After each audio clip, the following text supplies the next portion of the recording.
Ladies and gentlemen, please, may I have your attention? Please listen up to this extremely important announcement. Ladies and gentlemen, tonight we pay tribute to two special members of the Raider family who we've recently lost. First, John Malanda, father of Walton graduates Catherine, Jessica, Jude, and John. Mr. Malanda enjoyed nothing more than spending his Friday nights in Raider Valley, sitting in row 10, seat 16, with Frances, his wife of 50 years. In his honor, this seat is now memorialized with a plaque and permanent seat wrap with the school logo. Please stand by for another message to honor the memory of Mr. Bill Glass.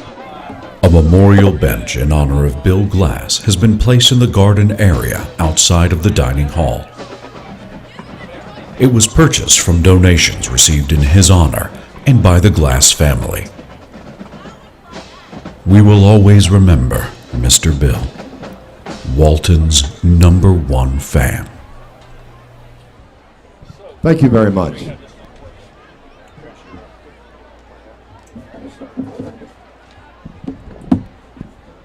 Attention band, 2 minutes, 2 minutes. The Walton Touchdown Club would like to thank all of our corporate sponsors for their support and investment in the success of Walton football. Platinum Level, Atlanta Oral and Facial Surgery and Dr. P.J. Shaner, CAC Specialty Insurance, the Houck Law Firm, Lincoln Capital Advisors, Nally Infinity, Northside Hospital, Painting Plus, Panacea Plumbing for all your plumbing solutions, and Waldron and Lee Dentistry. Hubbard Insurance, McCrae's Tavern, Corrective Chiropractic East Cobb, Ginya Ramen Bar, Big Sky General Contractors, Dermatology Consultants, Dixon Painting, East Cobb Church, EMB Pool Renovations, Georgia Landscape, Indian Hills Country Club, J. Stein Law Firm, Plumbing Express, and Walton Communities. Fan Level, American Family Insurance, Tom Bax, Atlanta Steaks and Seafood, Keller Williams, Danielle Rupp, Metro Darren PC, and Dr. Corey Alford, Icebox, Moxie Burger and Moxie Taco, the Valley View and Pregame Meal Sponsors, Fresh Market, Southern Pizza, License Q. Yeah, I'm turning you down actually because you were a little loud. Alright, but can you hear me clearly? Alright, Raider fans, welcome back to Raider Valley. Tonight's rendition of Raider football. You are Walton Raiders. We're just hanging on the Roswell Hornets.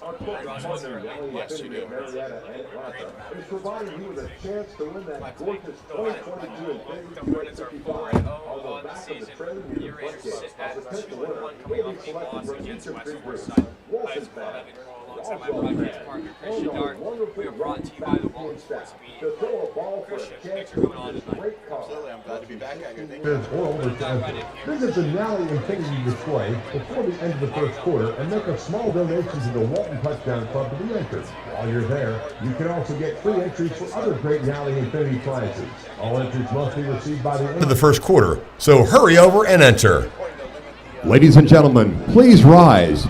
Remove your caps and face the flag as we honor America for the playing of our national anthem.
The GHSA and its member schools have made a commitment to promote good sportsmanship by student athletes, coaches, and spectators at all GHSA-sanctioned events.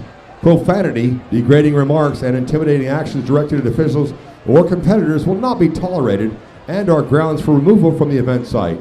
Spectators are not allowed to enter the competition area during warm-ups or while the contest is being conducted.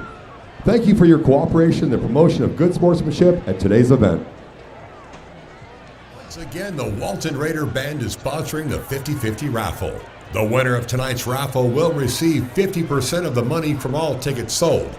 Past winners have won as much as $712. Purchase one ticket for $2, 3 tickets for $5, or an arm's length of tickets for only $10. Look for parents in the stands and on the track wearing referee shirts and holding 50-50 posters. Tickets will be sold during the first half and through halftime. The winning number will be announced at the end of halftime. Good luck, and thank you for your support of the Walton Raider Band.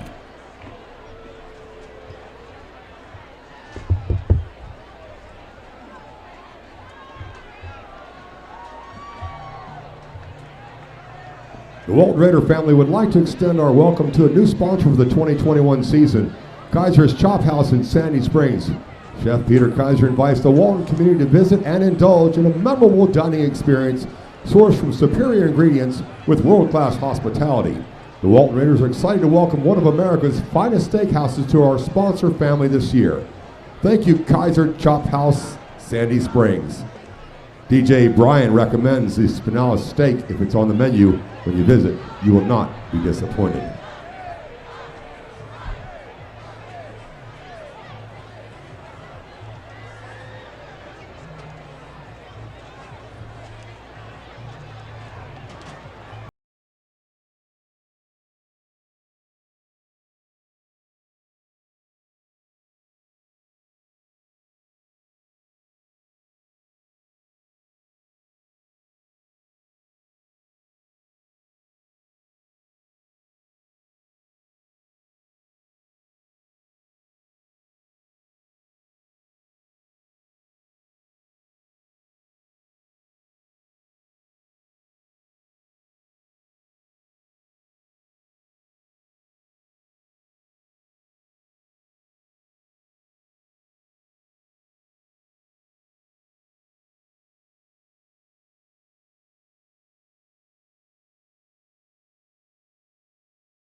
The autumn wind is a pirate, blustering in from sea. With a rollicking song he sweeps along, swaggering boisterously. His face is weather-beaten. He wears a hooded sash, red, white, and blue about his head, a mentality to eat and smash. He growls as he storms the field, a hero big and bold, and the trees all shake and quiver and quake as he robs them of their gold. The autumn wind is a Walton Raider, pillaging just for fun, He'll knock you round and say ball down, and laugh when he's conquered and won.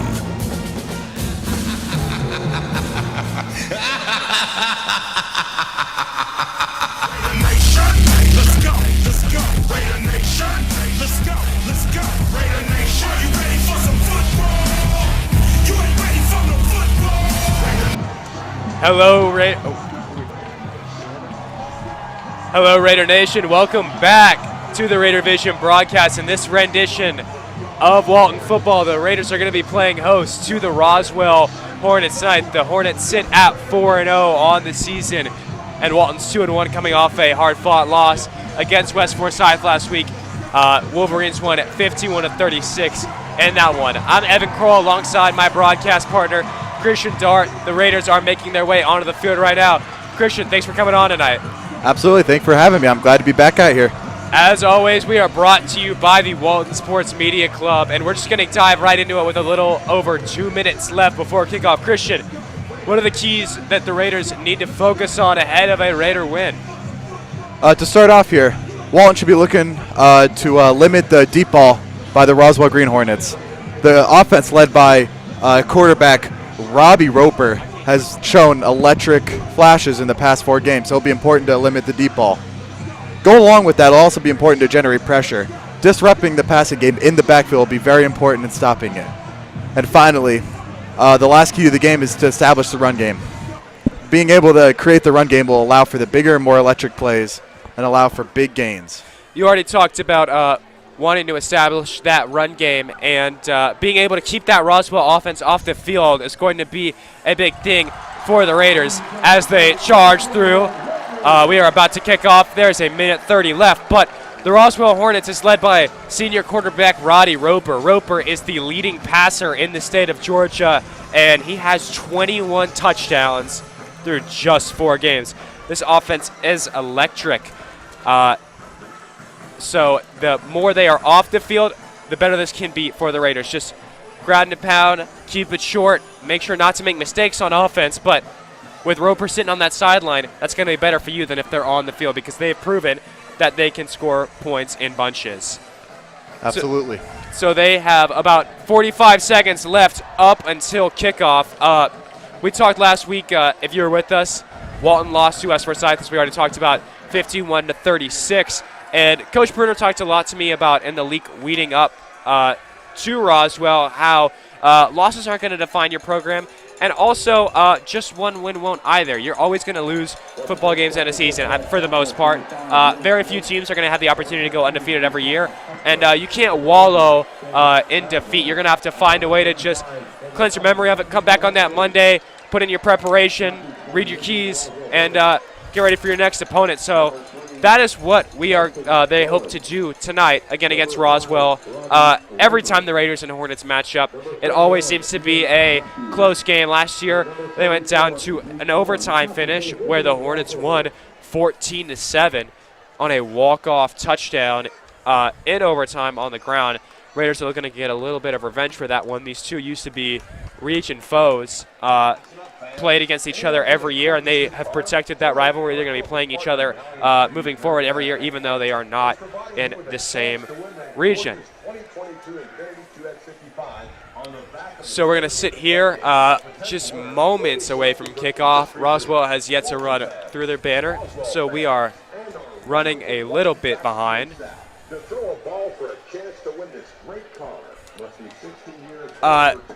One thing to monitor, Christian, I think.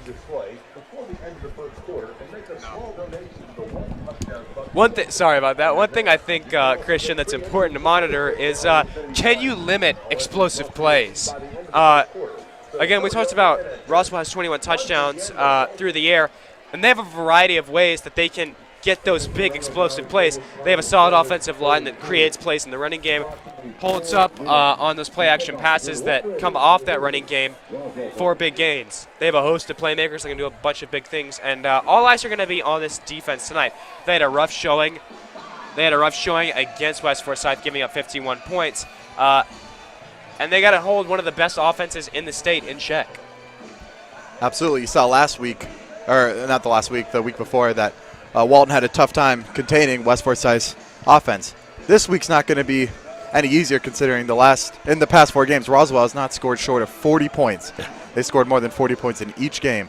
So although that seems pretty steep, Walton's got an elite defense, and they know how to hunker down and make the plays. One player to keep your eyes on for Roswell is number 1, Ethan Nation. Nation is a junior. He plays both ways for them at corner and wide receiver. On the next level, he is going to be a corner.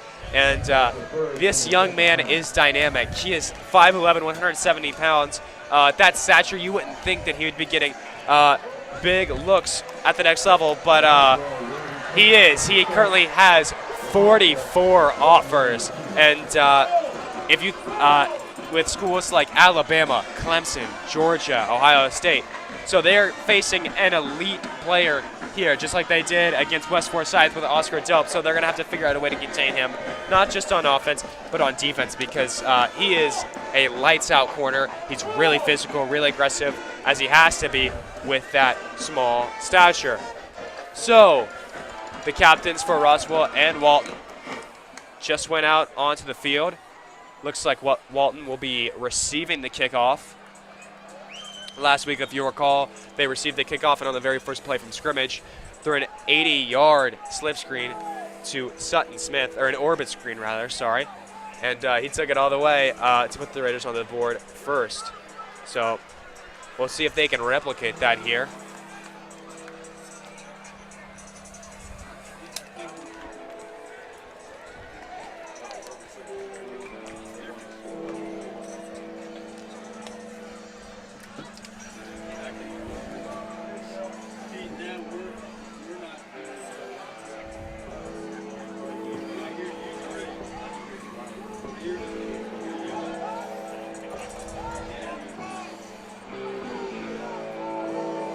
All right, so the Roswell kicking team is going to run onto the field.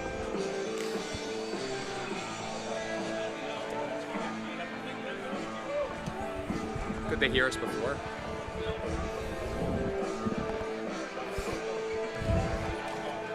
It looks like number 20, Brent Gonda, is going to kick us off here in Raider Valley. The return team's going to jog onto the field. It's going to be Sutton Smith, the running back, Memphis commit, and Mustafa Hefner, the wide receiver. Back deep for the Raiders. Hefner leads the Raiders in yards per catch so far. Had 2 really explosive touchdowns, one against Lowndes, the other against Pope. Gonda's going to line it up here.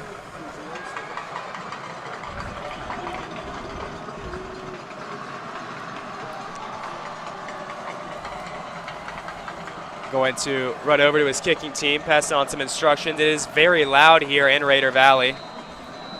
Got a big student section here tonight. Gonda's going to line it up here.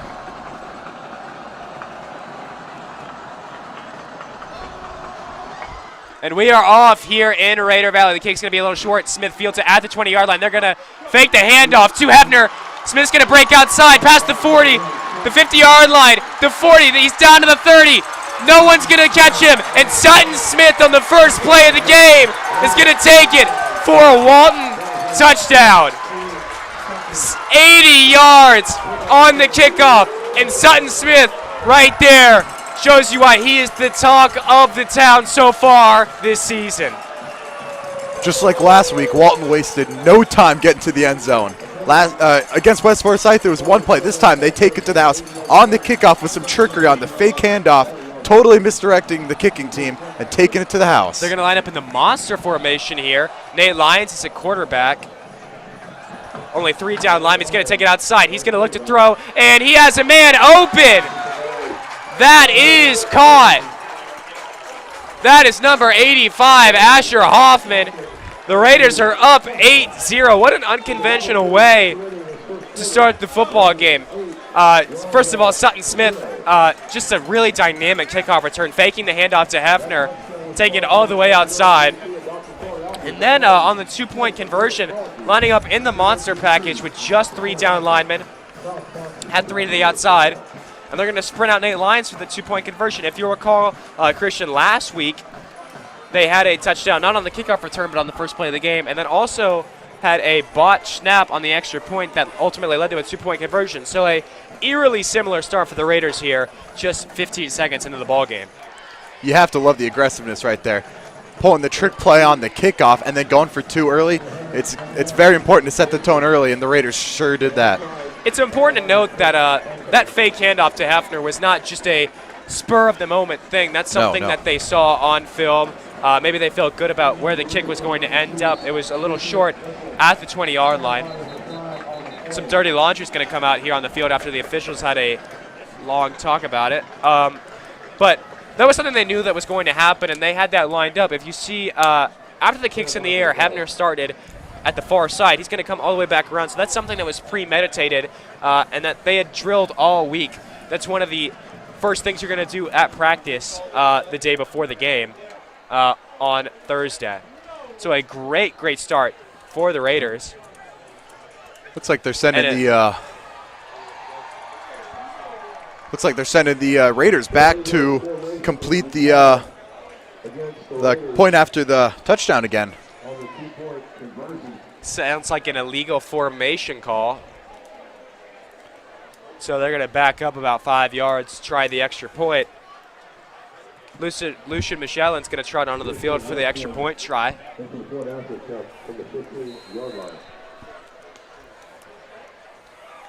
The kick is up, and it is right down the middle. 7-0 Raiders. So not the 8-0 start that it looked to be, but still a very good start for Walton. Only 14 seconds into this contest, and they're already on the board. So we're going to get a chance to see this Roswell offense, Christian. And the thing that stands out about them the most is just how they're looking to manipulate defenses and get them into certain matchups. They're a very matchup-oriented offense. They're not just going to run their stuff to run their stuff. They're going to try to get you into a mismatch, get the hands into the ball of an offensive playmaker, and let them do the rest. They aren't stubborn, and they adapt midway through the games. Against Centennial, they had a rough first quarter, but managed to adapt and ultimately ended up blowing them out because of that offensive flexibility. So it's going to be Michelin to kick us off here.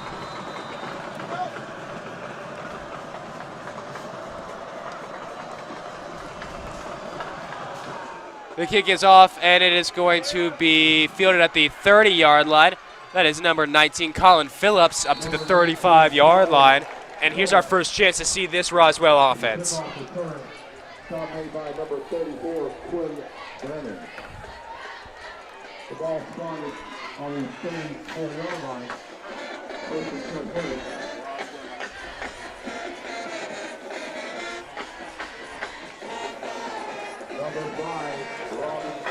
So Riley Roper is going to be under center.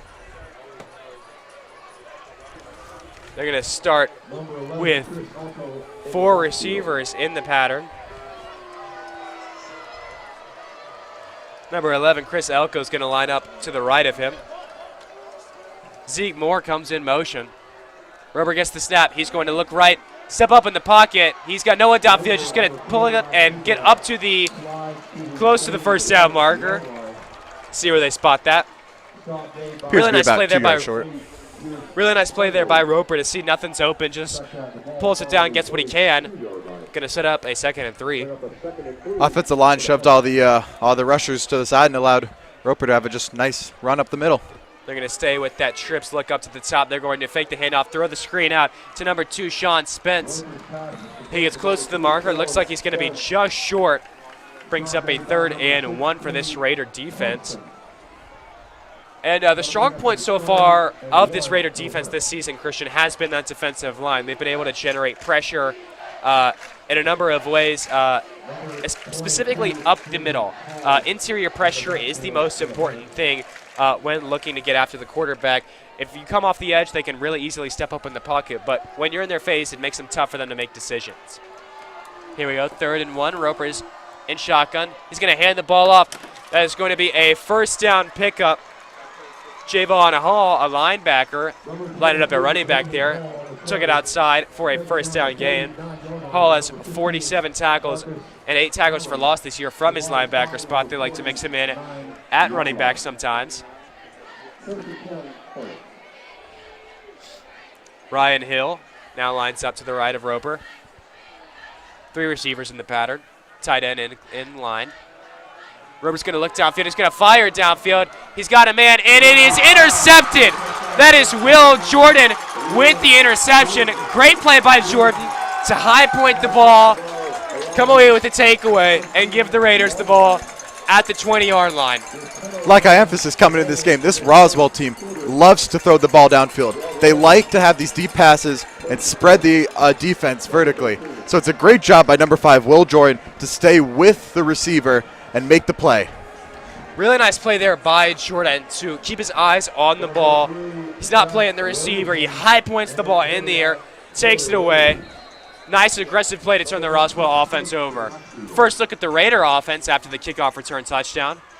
Zach Roseman under center. They're going to send Nate Lyons in motion and hand it off to Sutton Smith. He's not going to go quite as far as he did on his first touch of the day. Stopped near the line of scrimmage. Roseman so far has 4 touchdowns through the air, 0 interceptions on the young season. Doing a good job of keeping the ball out of harm's way this year. Those turnovers have tracked down in every single start that every single season that he has played in so far in his career. He's going to fake the handoff here, fire over the middle. That is Nate Lyons on the catch. Right at the first down marker, he's going to fight forward, and he looks to have first down yardage. Nice little RPO there from offensive coordinator Chris Hirschfield. Roseman identifies the linebacker's going to crash, finds his man. First down pickup for the Raiders.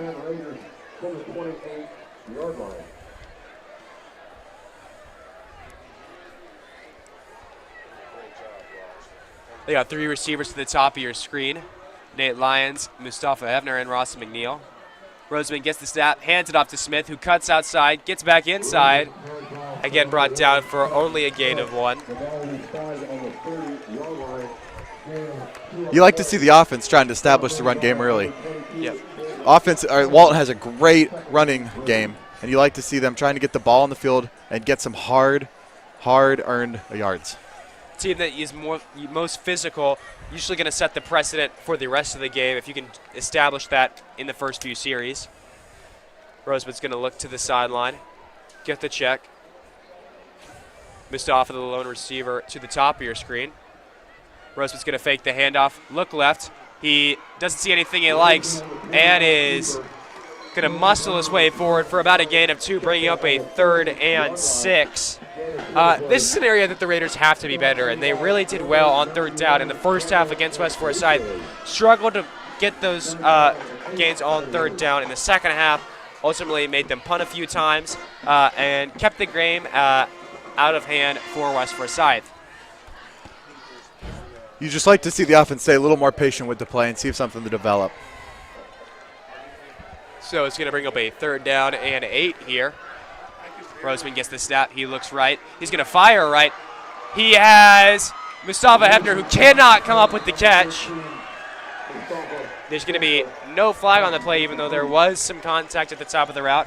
I think he played clean, though. Good coverage. And the Raiders, after getting a first down, are going to stall out, and we are going to see Ben Stoddard for the first time today. So Ethan Nation, who we talked about at the top of the broadcast, is back deep for the Hornets, awaiting the kick.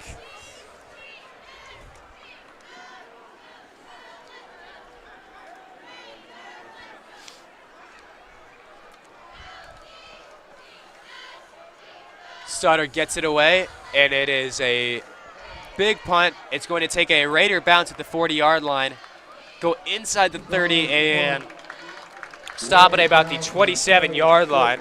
We get to see that Roswell offense again coming off the interception. That was their their second attempted pass of the day. We told you that Roper's going to take shots downfield. That's what this offense is about. It's about throwing runs at you, throwing runs at you, throwing runs at you. Then when you don't expect it, we're going to take a big shot downfield.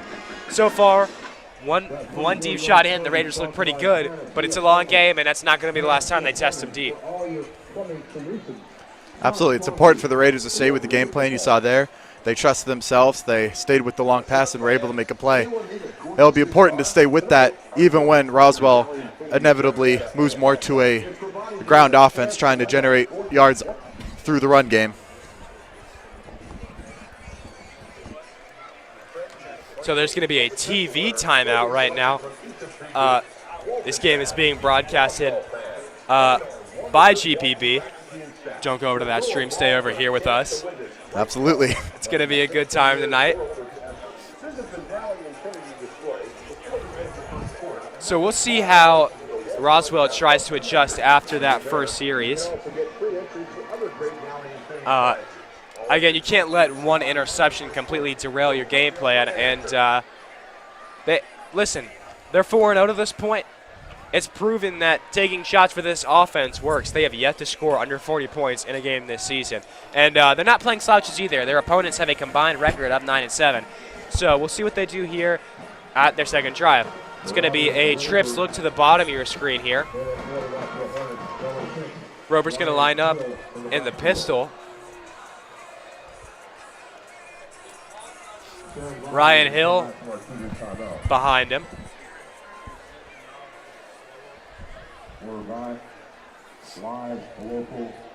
Actually have sophomore linebacker slash receiver Wendell Gregory in the game at slot corner. Kay Thompson is your overhang defender at his safety spot. Roper gets the handoff. He's going to hand it to Ryan Hill and moves forward for about a gain of 2. Second down and 8 for the Hornets.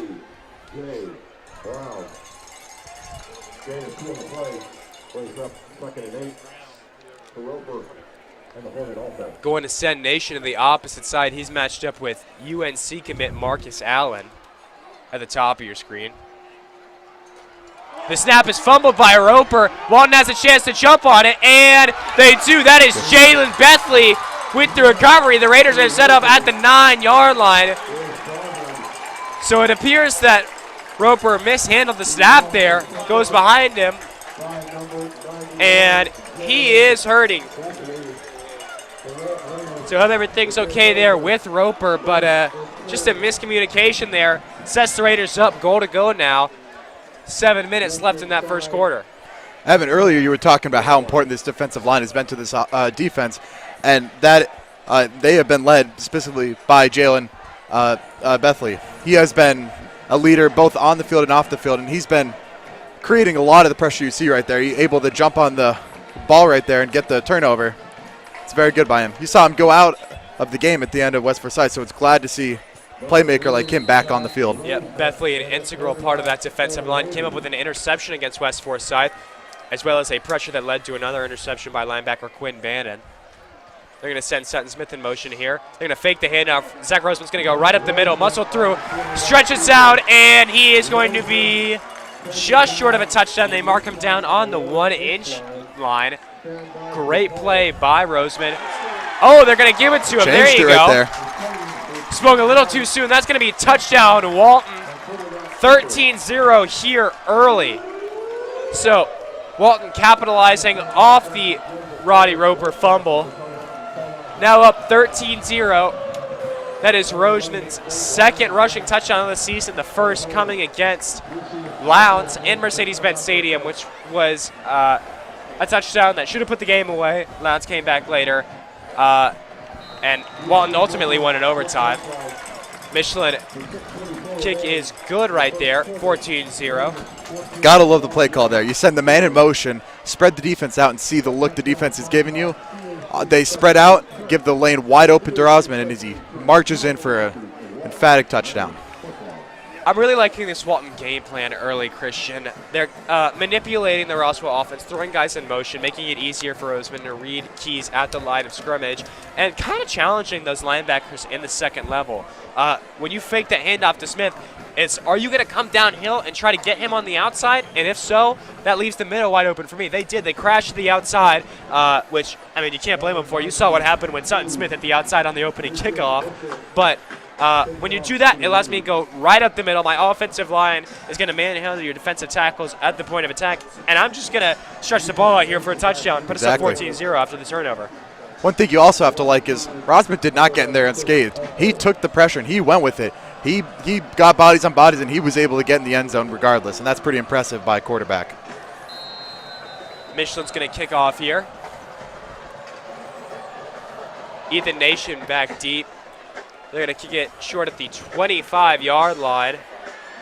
Colin Phillips gets the ball again. Great open field tackle. That is Davis Callahan.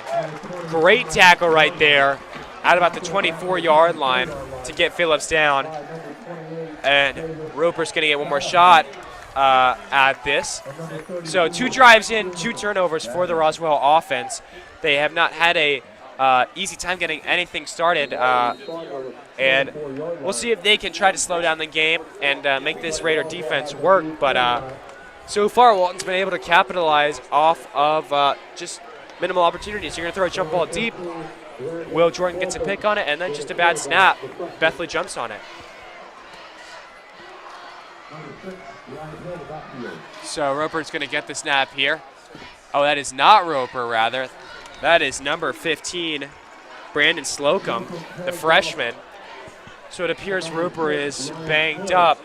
He was holding his hand after that fumble, so we will see what comes out of that. But Brandon Slocum, the freshman, is going to be out here getting some of his first looks in a high school game. Big test for a freshman like him going against an elite Walton defense. He's making a check at the line of scrimmage here. Ryan Hill's going to go to his left side. He gets the ball here. He's going to fake the handoff. He's going to fire over the middle. Pass is broken up, intended for Ethan Nation, but a flag comes in at the end of the play. We'll see what this is. There's a flag on the field, stand by to the call.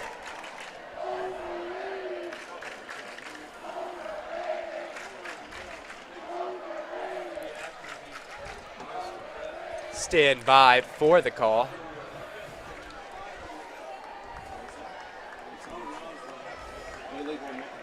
Ineligible player downfield is the call against the Hornets. Head coach Daniel Brewer has declined. So it is going to be a legal man downfield for the Hornets. Again, on those RPO actions where you're reading those defenders in the second level, your offensive line is run blocking. So that's why you have to get the ball out quickly, get it to the second level, because your offensive lineman can't go more than 5 yards downfield before it is a penalty. Slocum gets the snap here. Going to look left, fire left. Caught by Ethan Nation. Great adjustment to get the first down on 3rd and 7 right there. Not the best pass, but you have an elite receiver like Ethan Nation able to make an adjustment and help his freshman quarterback out, and that's huge. And that's kind of what you need to see if you're Slocum. You know, got a little butterflies before the game. Now you're in. Just kind of need to get completions. See yourself get first downs. He's going to hand it off here to Ryan Hill. It's going to be 1 yard. But it's all about confidence with young quarterbacks. Right there against the 3rd and 7. Maybe could have delivered a better ball, but it was still accurate. Going to move the sticks right there and get him in the rhythm of the game, you know? Sometimes that first hit, that first pass can dial you in, let you know, okay, I'm here. It's time to play. Exactly. It's all about visualizing success. As soon as the first pass, second pass, third pass comes in, they start to gain confidence and believe in themselves, and that's where they're able to start making plays. He's going to go empty right here. 4 receivers and a tight end in the pattern. He's going to look long, and he's going to throw long, and it's going to be caught. That is number 2, Sean Spence, who is down at the 20-yard line. He fumbled at the end. We'll see what the call is. It appears they recovered it. I didn't see quite who had that hit at the end of the play. It appeared to be number 15, Marcus Allen, able to make a strip at the end of that play. So nice play by Allen. Right there we talked about Slocum dialing in the game. He's going to fire it downfield. This vertical passing game isn't going to go away. They clearly believe in Slocum to lead this offense, and they're not going to change their philosophy. He's going to take the zone read right here, move up, and get close to the first down marker. And I kind of like that from Roswell, you know. We've got a freshman in there. He's not as experienced as our senior, Roddy Roper, but we're going to keep firing like nothing's missing.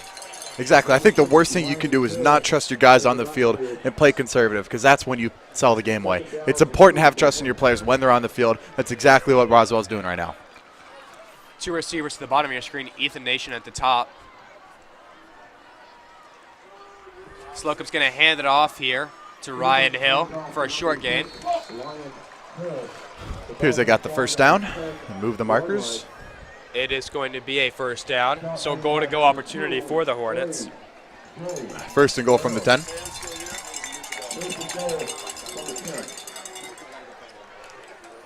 Now Nation is going to have Sean Spence to the right of him. They put Zeke Moore, the tight end, in the big slot there. Slocum gets the ball, gives the handoff to Ryan Hill, who runs into a wall of Raider defenders. He's going nowhere. Second down. We've been talking about the defensive line getting pressure right there. You create a brick wall in the interior, and you're able to just stuff the run right there. That's very important. Defensive tackles are so important, and they often go overlooked, but being able to clog the middle is vital, and it really can transform a defense. Slocum's going to go empty right here. He has trouble with the handoff. He's going to fake it, and number 44, Loda Ugokwe, is there with the tackle for loss. So it appears that there was a mishandling on the snap there by Slocum. Ugokwe comes up with the big tackle for loss. The sophomore leads the Raiders in sacks with 2.5. Looks like the snap came in high. It's a good job by the freshman Slocum to stay with the play and not have another miscue on the snap. Ugokwe has a rich family history of football. His cousin plays defensive end for the Miami Hurricanes, and he has another one that plays, actually just got picked up by the Cleveland Browns. They're going to send... Third and goal right here. Yep. They're going to send number 11, Chris Elko, out wide. Slocum tries to get what he can, but is quickly wrapped up. And it is going to be a fourth down now for the Hornets. They're going to send the kicking team onto the field. Met again by Jalen Bethley. As you could say early, he's making plays. He has been the spark plug on that defensive line. That's someone, Bethley came into the program as a freshman, put in a lot of work between that his freshman season and now. Got some opportunities as a junior, and it's really come into his own to start the senior year. The kick is up, and good, just barely sneaks in from Honda. So Roswell is on the board here with 2:03 remaining in the first quarter. And now we'll get to see Walton with another chance to put together a long drive. So they have the offensive touchdown that came on a short field. And on their first drive, they got a first down. On the kickoff. And then after they are kind of faltered, Roseman tried to find Mustafa Hefner deep. It was just broken up. Good coverage by Roswell. But I'd like to see them kind of slow the game down here, Christian. It's been action-packed so far. Kind of teams trying to beat each other downfield. There's nothing wrong with slowing it down, establishing the run, and keeping control of the ball for the rest of the first quarter. Exactly. A lot of times, the football world, time of possession is emphasized, and it truly has a place to be able, when you're up by 11 right now, to be able to take the game and control your hands and control the tempo how you would like to see it. You can't let Roswell dictate the pace of this game. Just because they're airing it out and throwing it downfield doesn't mean necessarily that you should. Obviously, if it's working, that's what you should go to. But run your offense, okay? That's a completely Roswell's offense versus your defense is a completely different matchup from your offense and their defense. Different looks, different reads, different keys. So really, play your game. Slow it down here. Try to get a few first downs. Put a long drive together. Give your offense some confidence. Absolutely, and they talk a lot about controlling the tempo on offense, but I think you can also do the same on defense too. You saw Roswell in that last drive. They were rolling. They had maybe like 40, 50 yards in just 4 or 5 plays, and you see on that first play, on that 1st and 10, they tried to run up the ball up the middle, and the defensive line meets them, stuffs them for no gain, and that's important right there to stuff the confidence and be able to halt the offense progression downfield. So we are out of the TV timeout. We're going to see Gordon again kick it off. Again, Hefner and Sutton Smith back deep.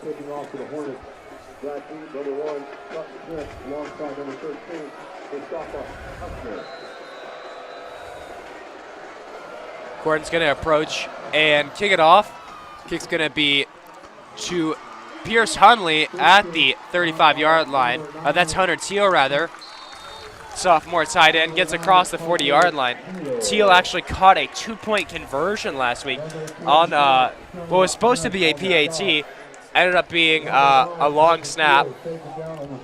Nate Lyons, wide receiver, picked it up, tosses the back of the end zone to Hunter Teal, who made an acrobatic catch for the 2-point conversion.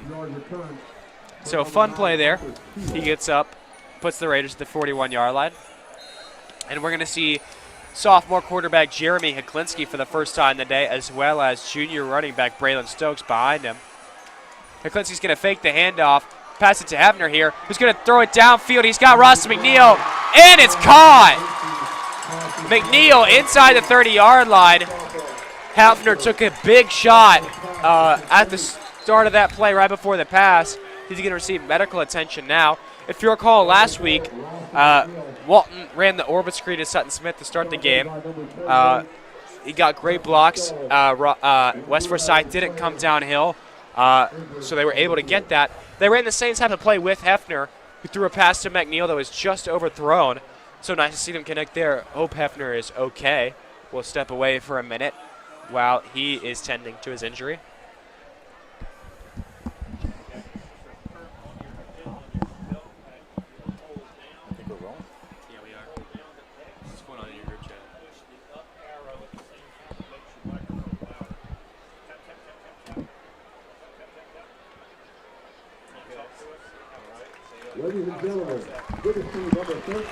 All right, so Hefner is able to jog back to the sideline under his own power. Good to see. Doesn't appear to be anything serious there. He is going to make his way back. Will not be receiving further medical attention. Always good to see. So again, it's offensive coordinator Chris Hirschfield mixing up those designs. You saw the jet action to Sutton Smith that resulted in the Zach Rosman touchdown. We're going to send that same type of motion, get a long pass play out of it. Stokes makes a great cut, gets outside, gets pushed out at the 17-yard line. Great cut there from Stokes. But offense is all about variation. We're going to show you a look after a look after a look, and then we're going to change up off it. Exactly. In this short first quarter so far, I think you've seen Walton, even on the kickoff, they've been employing a lot of misdirection, keeping the defense on their toes and moving the ball side to side, up and down, and making big plays out of it. Sometimes moving east to west is more important than moving north to south. Heklinski's going to hand off here to Stokes. Stokes cuts outside, breaks a tackle, gets that upfield and is in for the touchdown. 20-3 Walton, and the Valley is alive. The junior, Braylon Stokes, punches it into the end zone. And ladies and gentlemen, it's 23 Walton in the first quarter. I didn't think when we came in here that I'd be saying that at the end of the first quarter, but that's where we sit. Still a lot of football to be played, but a great start from Walton. That was very mature and patient running by junior Braylon Stokes. Be able to see what the defense was giving him, take his time, and make the proper cuts. Kicks up, kick is good. Correct me if I'm wrong, Christian, but I think that was a 3-play, 60-yard drive. So really efficient stuff there from the Raiders. I believe you're correct. Yeah. And each play resulting in 10 yards or more. Yep. Very impressive stuff. Russ McNeil had that long pass to kind of set the whole drive up. He was out the first 2 games of the season, but in his return against West Forsyth, he put up a casual 3 catches for 120 yards. The senior is committed to Rice down in Texas. Great score there. McNeil had offers from Ivy such as Brown, Harvard, and Yale. So a great representation of Walton football, both on the field and in the classroom. We were talking about being able to establish the run game early and get this offense rolling, and that was set up by the trick play. You're able to keep Roswell on their toes. They're thinking long pass now after a few big plays by Walton's passing game. You put that ball on the ground, and you're able to move to the right, to the left, and score quickly. That's very impressive. Great play call right there. Walton clearly identified on tape prior to this game that Roswell defense is really aggressive, which they are. They come downhill, and they have the potential to make a lot of big plays. That's what they've done in each of their 4 games. But over-aggressiveness can lead to botched mistakes. So Colin Johnson's going to take it up here to the 34-yard line. But the Raiders are kind of playing on that aggression early. They're giving them a bunch of eye candy in the backfield. They're going for it. Walton's getting big plays downfield because of it. Roswell will begin their 4th drive of the night. Still 1:22 left to play in the first quarter.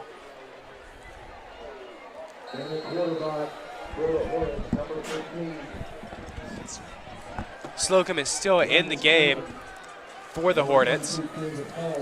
He had a very impressive first drive right there. First one appearance of the season under center, and he looked very, very controlled. There's going to be a flag thrown here.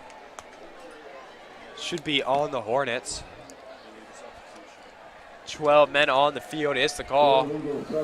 Oh, illegal substitution, rather. Going to move backwards 5 yards before the drive even starts. Javen Hall in the backfield for the Hornets, talented junior linebacker, will be headed to Kentucky tomorrow for an unofficial visit. See them take on the South Carolina Gamecocks. They're going to hand it here to Hall, who's going to work up close to the original line of scrimmage. Try to get all of that back. Pierce Hundley on the tackle. We are going to tick inside of 1 minute here. Walton up 21-3 in the first quarter. They're going to keep Hall in the game. Slocum in shotgun. 2 receivers, 2 tight ends in the game. They're going to hand it off here to Hall, who's going to push his way forward, get it to about a 3rd and 8. Good job by Roswell there to kind of get put in a tough situation at the start of the drive. 1st and 15 right off the bat isn't what you want, but they've worked it into a 3rd and manageable. You got a 3rd and 7 here, you can work with that. You can live to see another down. Absolutely. I think it's important for Roswell to limit these pretty deafening mistakes right here. Obviously the fumble, and then you think that's just a 5-yard penalty, but to start off the drive, 1st and 15 is pretty tough. I think it could be 2-down territory for Roswell here if they get close enough. I know it's early in the contest, but don't want to give the ball back to Walton. Slocum's going to fire downfield. It is incomplete, intended for Ethan Nation. Looks like they're going Goop to send behind on him. the punt unit. So didn't get enough yardage there to constitute a 4th down try. And we are going to have Roswell kick it away. Ethan Matthews, the senior, is the punter, number 31. Sutton Smith will await the kick at about his 27-yard line. Matthews going to kick it away. Smith is going to let it go. It's going to bounce inside the 25-yard line, go to the 22-yard line, and we are at the end of the first quarter in Raider Valley. Raiders on top, 21-3. We'll see you in just 1 second.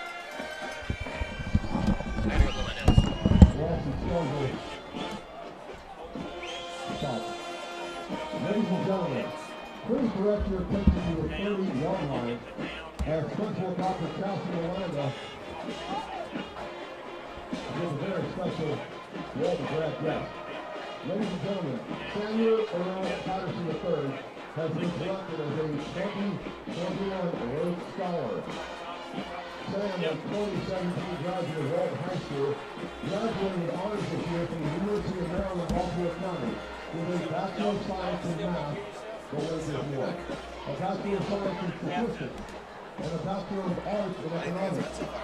Sam is only one of 32 American students to be selected each year as Rhodes Scholars, which awards his first scholarship for graduate studies at the University of Oxford, England. He will pursue a Master of Science in the Nature, Society, and Environmental Governance program at Oxford, focusing on the economics of transportation. Sam will be leaving for Oxford on Monday. We want to thank his teachers, his counselors, and administrators at Mount Bethel Elementary, Dickerson Middle School, and our coach. Congratulations and bon voyage, Sam. Ladies and gentlemen, Samuel Earl Patterson, Rhodes Scholar, and Walton Raider grad. Congratulations and safe travels. That's kind of a big deal. Congratulations, Sam.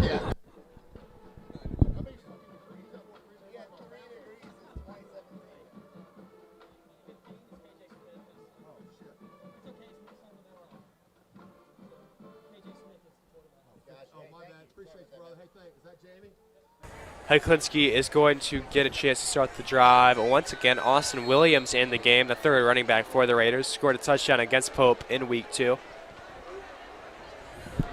Sutton Smith, Nate Lyons, Ross McNeil are your receivers. Hunter Teal in line, left of the line. Heklinski gets the snap. He's going to hand it off to Williams, going to work his way up. Gets maybe one before being dragged down by 3 Roswell defenders. Javon Holm was there first. See corner Ethan Nation matched up with Sutton Smith at the bottom of your screen. Going to keep Williams in the game here. So far, Raiders have had 2 long drives. This one to start. First one was given to Sutton Smith. Next one was given to Braylon Stokes. This one appears will go to Austin Williams. Heklinski's going to get the check from the sideline.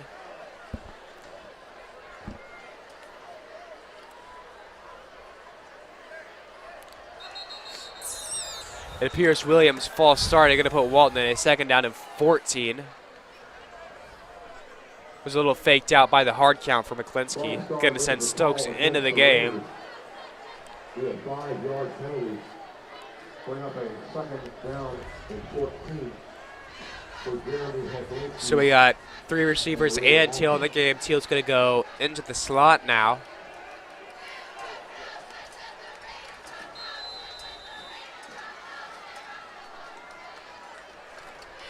Got to send Lyons in motion.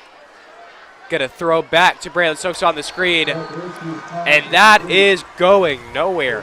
Great play by Riley Slaughter, the outside linebacker for Roswell, to sniff that screen out, stop it in his tracks. It's going to be 3rd and long for the Raiders.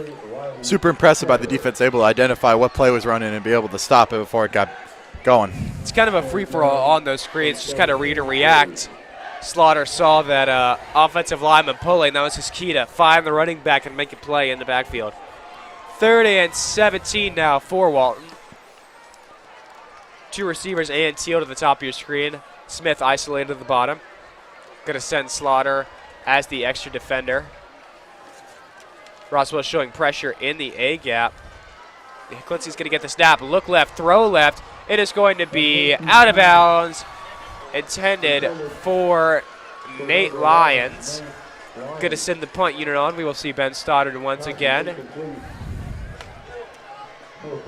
And right there, you know, the short run to start the drive, the penalty right there, lackluster start to that from Walton, and it really set them back. Again, Slaughter made a great play on the screen. That was just to try to make up any yards they could get, set up a 3rd and manageable. Now we will see Roswell once again. Nation's lined up on his 50-yard line.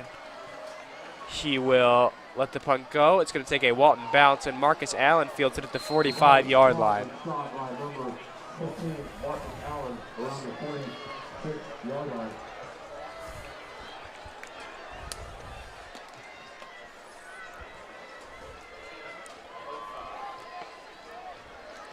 Really impressive student section tonight. We just started, Cobb County just started break today. So impressive to see all these students coming out and support their Raiders. They've been great all year long. Multiple members of the coaching staff have praised the student section for coming out and bringing it every night. Some have even called it the best they've seen in years. Slocum still in the game. They're going to send a receiver in motion. They're going to hand it off. He's going nowhere. I believe that was number 50, Philip Eschlier. Sorry if I butchered that name. Bringing him down for a loss in the backfield. That was Ethan Kreit, the junior wide receiver, on the handoff.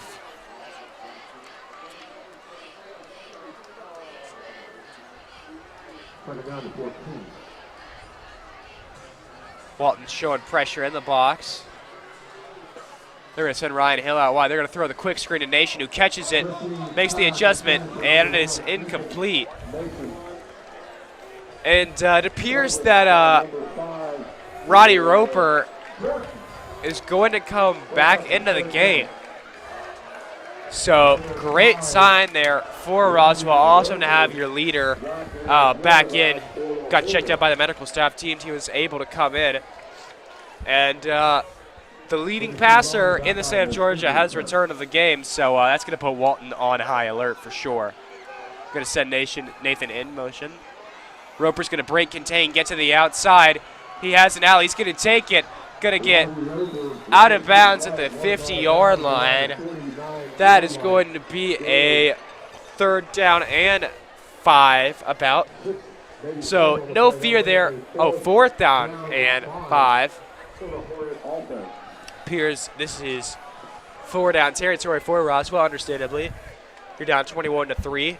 9 minutes, 16 seconds left in the first half. So you don't have to go for it here, but I understand the thinking. You know, you want to control the ball, get some points on the board, get that sideline reignited. Roper's going to fake the snap. It's also important not to go into the halftime being down big. You want to have something to build on going into the second half. Very true. It appears there was a false start on the Roswell sideline. Roper's just going to walk back to the sideline, and they're going to send on the punt unit. So costly penalty there from Roswell. That's one thing that's going to have their coaching staff ripping their hair out. You can't have unforced errors on 4th and 5 when you have an opportunity to extend the drive and make this game a little closer.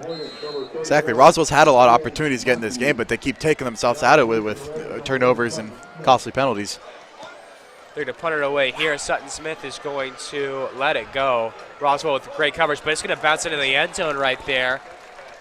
Good punt. They were unable to down it, so it'll be a touchback. Walton will get on the 20-yard line. So Walton has to capitalize off of Roswell's mistakes. That's just a mental error there, false starting on 4th down. And that's a missed opportunity. You don't know if they get it there, but, I mean, leading passer of the state of Georgia. I've harped on it all night. But 4th and 10, or 4th and 5, false start, forces a punt. You got to go score off this. You got to make them regret that.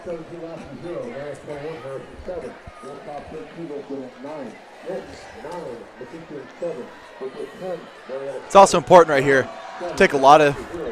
Take this game as close down to the halftime as you can. Being up big, it'll be important to limit the opportunities Roswell has to get the ball back and be able to move the ball downfield and score. Time of possession becomes key when you're up big like this. Little less than 3 minutes into the second quarter. Again, and a TV timeout. Hang with us. Don't flip over to GPB.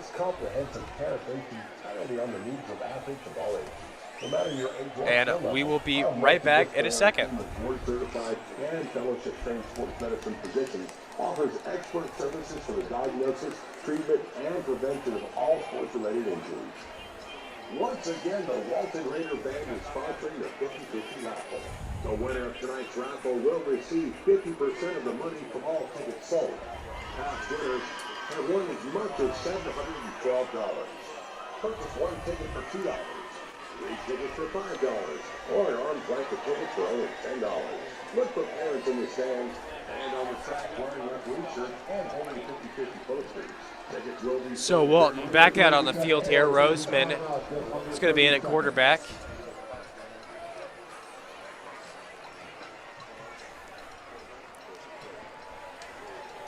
We're back to live. We're local. We're late breaking.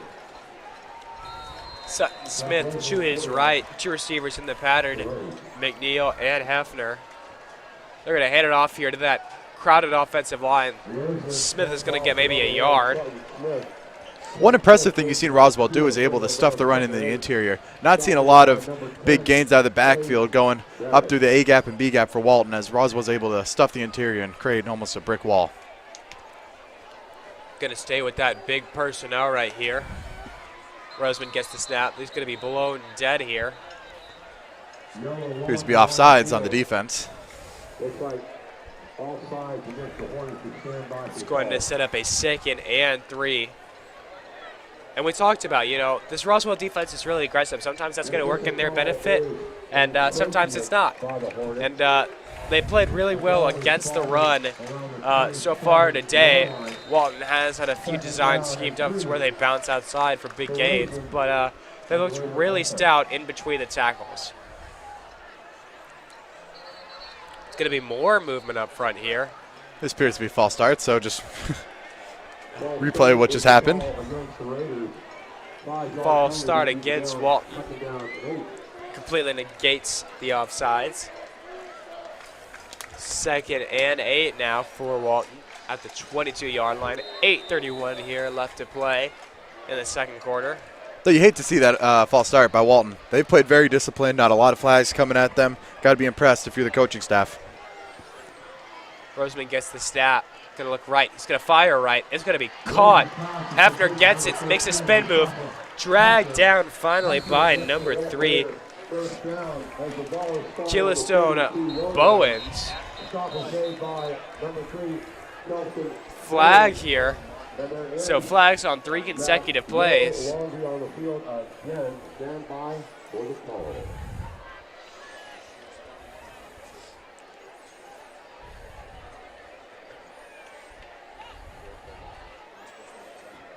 It's going to be an unsportsmanlike conduct on Roswell. 15-yard penalty. So Roswell making some unforced errors. Going to have the ball spotted at the 47-yard line for Walton. So after they pick up the first down, going to move even further down the field. Didn't quite see what happened there to prompt the penalty.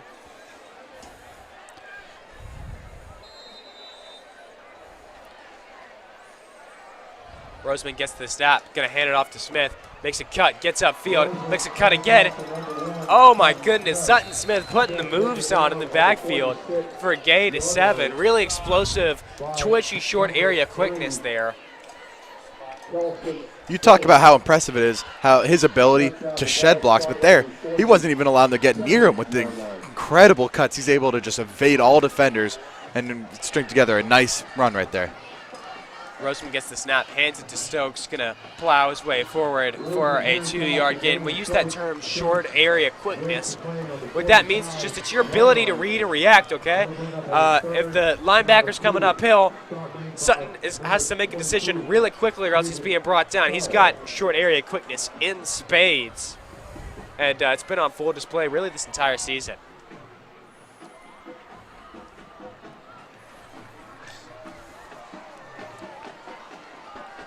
Roseman gets the snap here.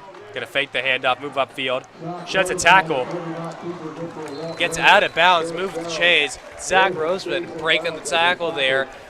And gets extra yardage out of it to move the 6 for Walton. Have to love his physicality there. Stay with the play, stay through the contact, and able to pick up that first down on that 3rd and short. Shed a tackle on his earlier touchdown run on a similar play.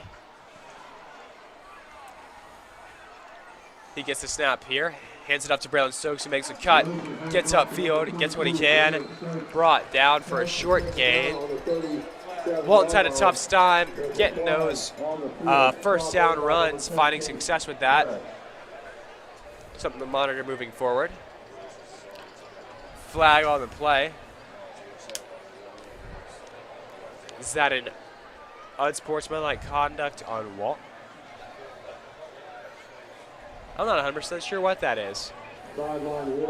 Sideline warning. My apologies.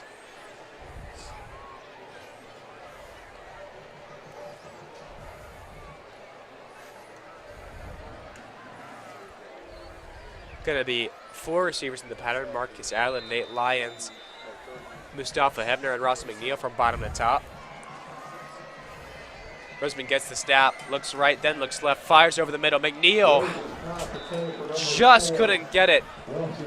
Nice effort on the slide, but couldn't come up with it. 3rd down and 8 for Walton. 3rd down and 8 for the Raiders. So big down here. Chulon to kick a field goal. Kind of an awkward punting spot. See if they can move the chains. Marcus Allen isolated at the bottom of your screen down low.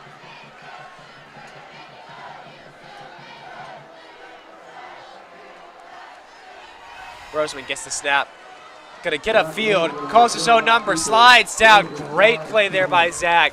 They're gonna call quarterback draw. Fakes the pass, gets upfield, goes untouched smartly, slides down ahead of contact, moves the chains. Though you don't typically think of senior quarterback Zach Rosman as a particularly keen runner. He's been able to make a lot of great plays on the ground and gain some great yardage. It's been super impressive. Rosman is a big part of this Walton ground game. Like how he fights through contact. He's a legit 8 to 10 carries per game guy on the next level. Rosman gets the snap, fakes it. He's going to pull it down again and runs into a host of Roswell defenders. And at the very least, he'll be able to extend plays well at the next level at Appalachian State, where he is currently slated to play in college.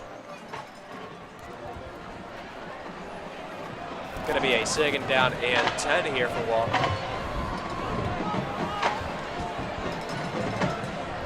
Three receivers and tight end Hunter Teal on the game. Going to send Teal in motion. Roswell looked to be offsides there.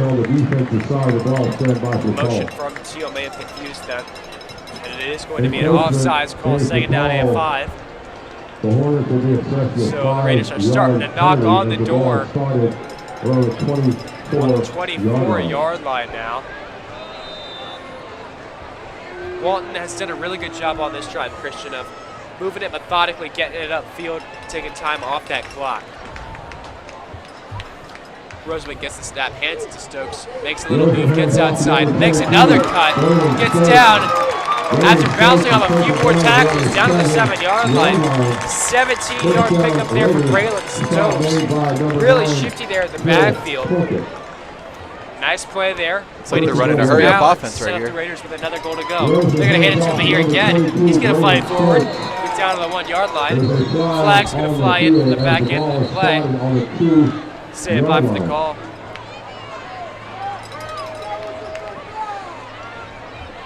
Walton's going to be walking it backwards, so it appears to be on them. As you just pointed out at the start of the drive, I talked about how Walton should be looking to eat up a lot of the clock here and control the pace of offense, and that's exactly what they've done. It looks like they've only thrown the ball about 2 or 3 times, yet they've moved the ball very effectively through the ground game, which is shown to be very important for this team. Yeah, you look up, they've bled almost 5 minutes of the clock off. With still a few more plays to go.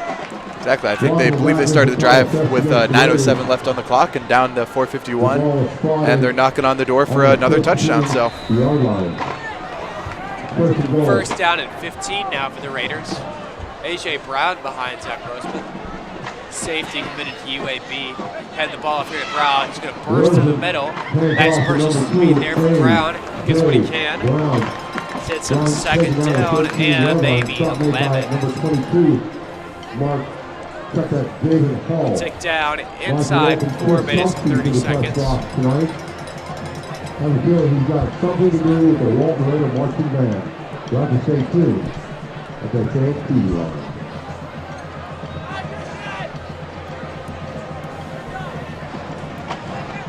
Zach Rosman's going to line up under center here. Going to throw it. 200 Teal gets what he can. Number 9, Hunter Teal. Number 31. So 3rd down and 10 here. On the stop. As we approach the 4-minute mark, the ball spotted on the 12. Pushed outside or out of balance with 4:01 left in the first half. Walton leading Roswell 21-3 in what has been a pretty one-sided contest to this far. absolutely. You see Roswell only one drive they've been able to move the ball past the 50-yard line. Got to give a lot of props. Walton's defense able to stop any sort of progression by this Roswell offense. Walton's going to call a timeout here. We will be back with you guys shortly. We have the numbers for the lucky Walton fan, the Roswell fan, and Walton faculty member. The good chance to throw for the Green Valley Infinity 255 car. If your number is called, please go immediately to the Valley Infinity Clinic with the front gate of city to confirm your qualification. The lucky Walton fan, please listen up. 31009, that's 31009. Lucky Roswell fan, 281-050. 281-050. And the Lucky Walton faculty staff member, your chance to win a brand new car, 281-023. Once again, 281-009, 281-050, 281-023. If you know this call, please support the Downey Tennis Table and support game now, right now. Don't walk, run. They're waiting for you. And thanks for coming out to Raiders Valley.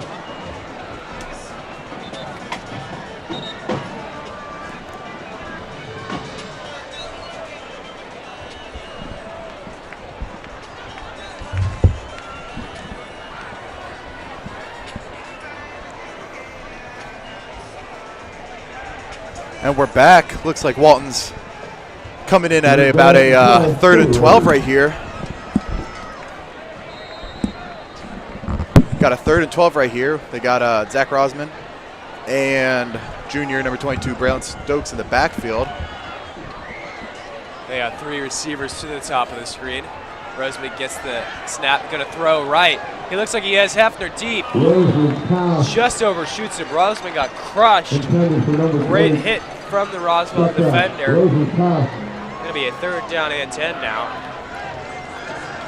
Number 13, Mustafa Hefner. 4th down and 12. Oh, 4th down. Number 22, Jason Hall with the Point is pressure set on the on kicking unit. Rosen. Now we'll see what Michelin can do. Lucian From about Michelin, 28 yards. 4-yard field goal. Number 11, Nate Lyons on the hold.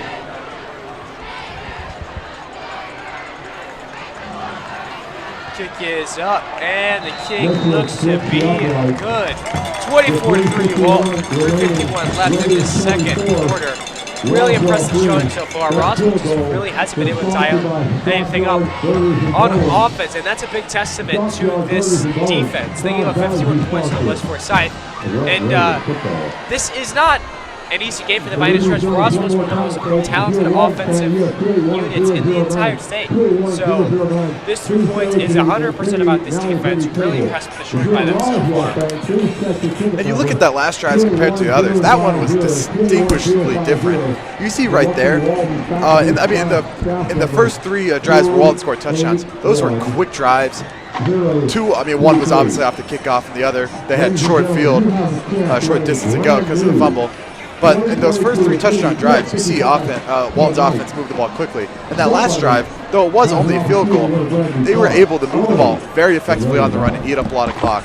In my opinion, that was probably Walton's most impressive drive, especially coming off the West Forsyth game where they weren't able to get a lot of traction and movement with the ball on the ground. That drive right there, they showed the greediness and just intensity it takes to win in these and grind out these football games. I'm in 100% agreement with you there. Establishing the run is so important. Walton hasn't had a lot of success with it on first down, but they've been able to stick with it and get some success on later downs, which is really just a testament to this coaching staff. And what they've instilled is that, listen, we have belief in you. We're going to keep doing something even if it's not working at the start, because eventually it's going to come to fruition and pay dividends for us. Exactly. Football's all about resilience, about whether something does or does not work. Sometimes you just got to stick with it and try and see if you can get something going. That's exactly what Walton's been doing. Speaking of resilience, that's a nice segue into this Roswell offense. Only 3 points to muster in the first half. Still have 3:51 left. Can't put together a touchdown drive right here. Plenty of time left in the game, or in the half rather.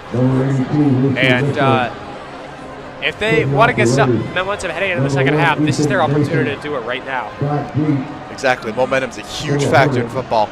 And right now, I would say Roswell has probably none of the momentum going in. So right here, a score right here going into the halftime would be crucial. Not to state the obvious, but I'm feeling a lot better about this game from Roswell if it's 24-10 instead of 24-3. Nation gets the kickoff here. Going to make a few dudes. Spins back outside. Gets past the 30-yard line, down to the 35. Nice return there from Nation. But listen, they get the ball at half. You go down and punch this thing in the end zone, you're right back in it. Exactly. I mean, you get a touchdown right here and receive it after into the second half. Get right there, and that's only, now you're looking only like a 7 score game. So, I mean, it's important right here for your Roswell because coming back from down 21 at the start of the second half, you can ask any football team. They'll tell you that's incredibly difficult. Quarterback Roddy Roper back in the game after that earlier hand injury on the botched snap that led to the Walton touchdown. Gets the snap here, going to look outside. It's caught by Sean Spencer, rather. Pass goes through his hand, second down and 10. You see that same scenario a lot where the Roswell quarterbacks have been, and receivers, have just been slightly off the mark. You've seen a lot of maybe kind of gimme passes. They've just been tipped off the hands. If you're Roswell trying to get back in this game, you got to be able to convert those passes. And they've gotten the looks that they want in those RPOs. You're reading the strong side linebacker there. If the crash is inside, you're throwing it outside. And that's exactly what they've done. Just been unable to convert. Roper takes off here. Big hit by Pierce Hundley. Brings up 3rd and 4. But they've been getting the looks they want again. And they've been getting the ball to their playmakers, but everything's just been beat off. Unable to dial it up for some reason, and it's cost them so far only 3 points to show for their first half efforts. Exactly. It's not like Roswell's just playing abysmally. They're getting their opportunities there, and either they're just slightly missing them or they're shooting themselves in the foot with penalties that they just can't have in a game of this magnitude. Can't get complacent here if you're Roswell. 3rd down and 4. Roper goes empty, looks left, stays left. Gonna fire deep downfield. Sean Spencer is wide open. Gets the catch. Great play there by Roswell just to find the open defender in the zone. Got to give props right there to Roswell's offensive line. They were able to fend off Walton's rush attack right there and give quarterback Robbie Roper enough time to find the wide open man down the field for a big gain. I'm not 100% sure what coverage look that was, but the Raiders were able, or the Hornets rather, found the hole in zone coverage. They're going to throw it long here. That is broken up. Flag comes in. Going to be on the contact at the top of the route. So great job to get downfield there. And it appears that there's going to be a flag on the defense there for contact down the field. Chris Elko threw the ball. So that is the second trick play that we've seen a receiver throw a pass on so far. Just off of Hebner had the long play to Ross McNeil for Walton, and then for Roswell, obviously right there, the penalty to give them a fresh set of downs.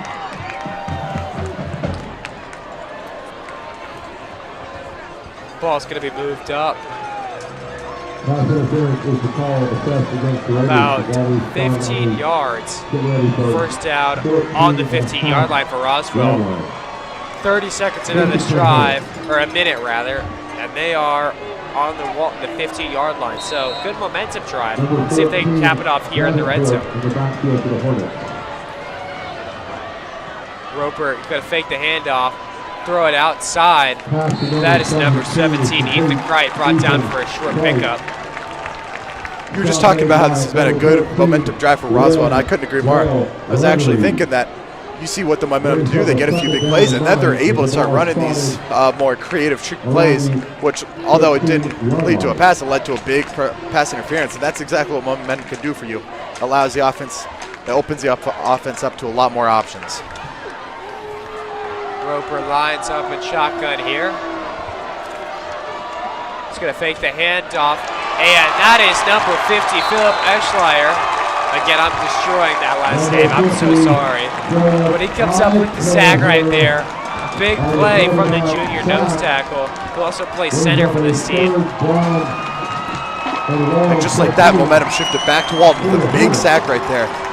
Had great pressure and got to quarterback Robbie Roper in just a matter of a second or two. Very impressive right there by the defensive line.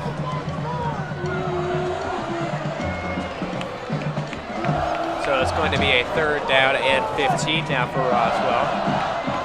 3 receivers in the pattern. Roper's going to look right, fire right. It is caught by the sideline. No, it is not. Or incomplete, rather. Nation couldn't hang on. 4th down and 15, going to sit on the kicking unit. We are going to see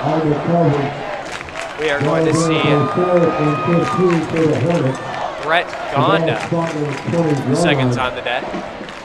Brett Gonda into attempt the 37-yard field goal. It's going to be about a 37-yarder here. Flag comes in from the back judges. For the call.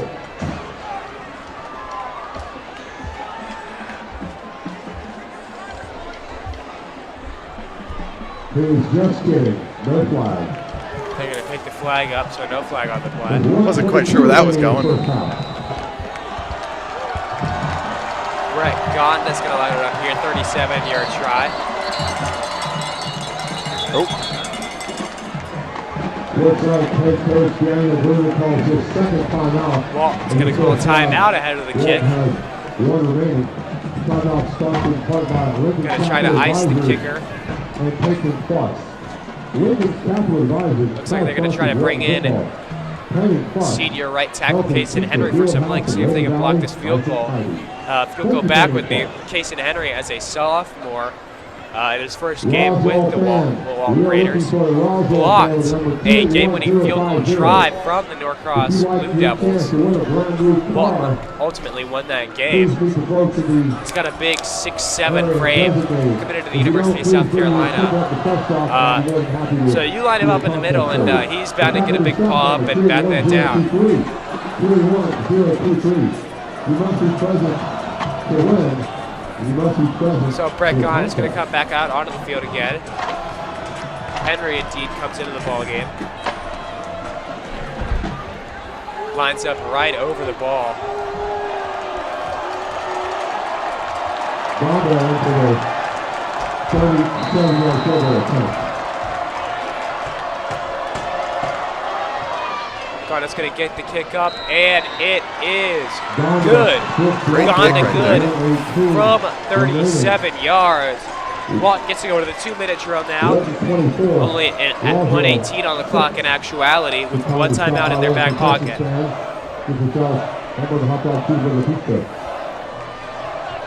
Though you let Roswell get 3 more points right there. Roswell actually left Walton quite a bit of time left on the clock to be able to run some quick offensive plays and move the ball downfield for a potential field goal or touchdown. The way the offense has been rolling, wouldn't be surprised if Walton tries to go on the attack right here, be aggressive, and make some magic happen. Plenty of time to get down the field. Roswell will field the opening kick of the second half, so Walton will look to get some points right here ahead of half.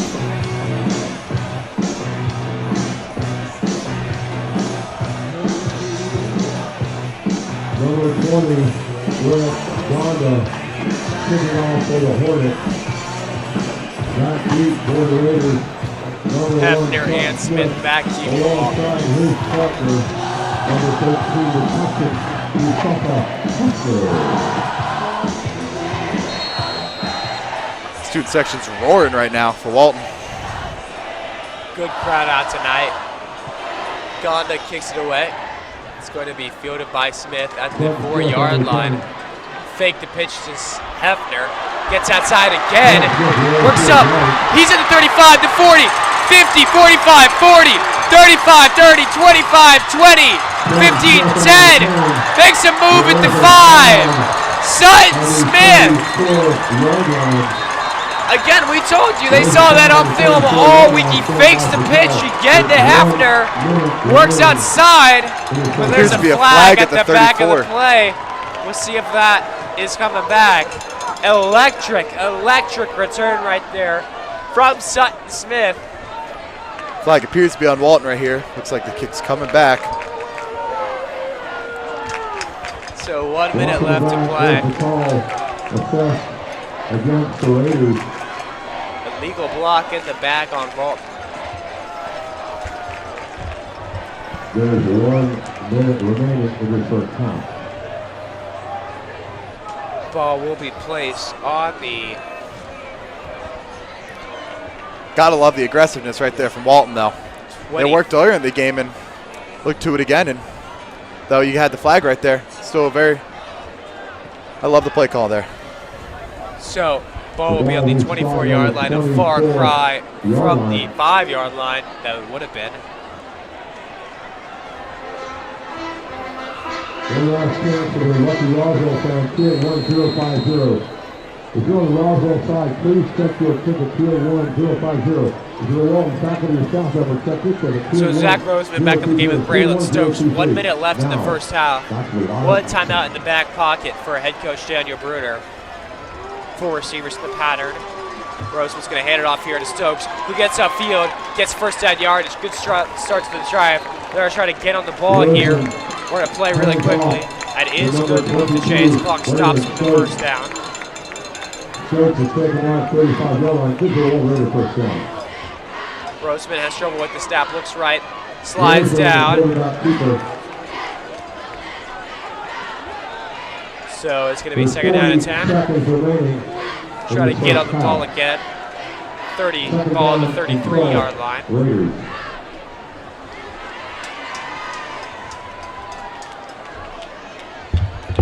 Clock's going to tick inside 25 seconds in the first half.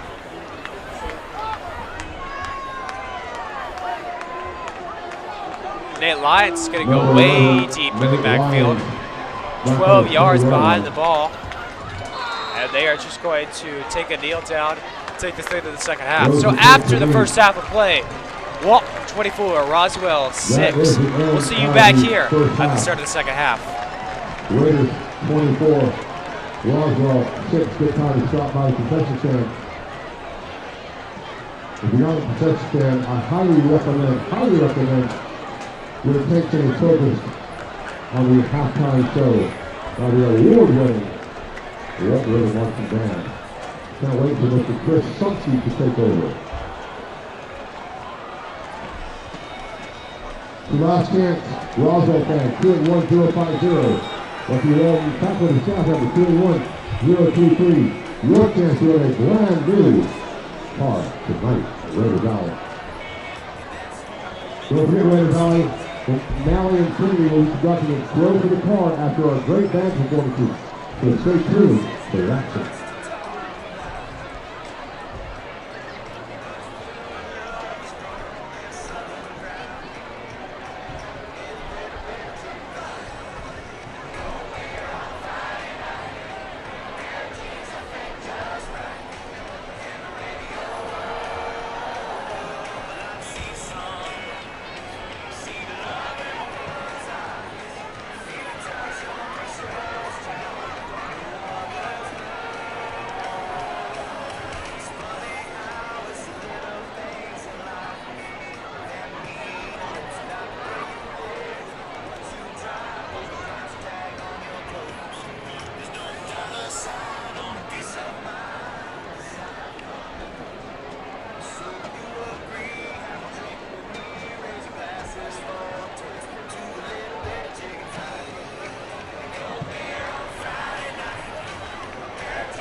Now entering the field is Roswell High School Marching Band.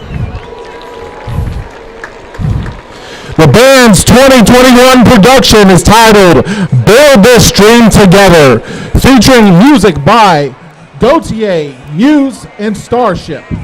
Tonight, the band will be performing the 3 movements of their competition show. Ladies and gentlemen, please welcome to the field the Roswell High School Marching Band.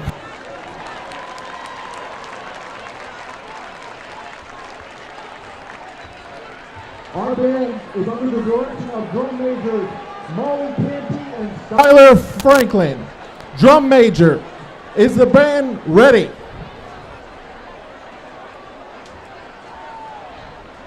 Roswell High School Marching Band, you may now take the field for your halftime performance.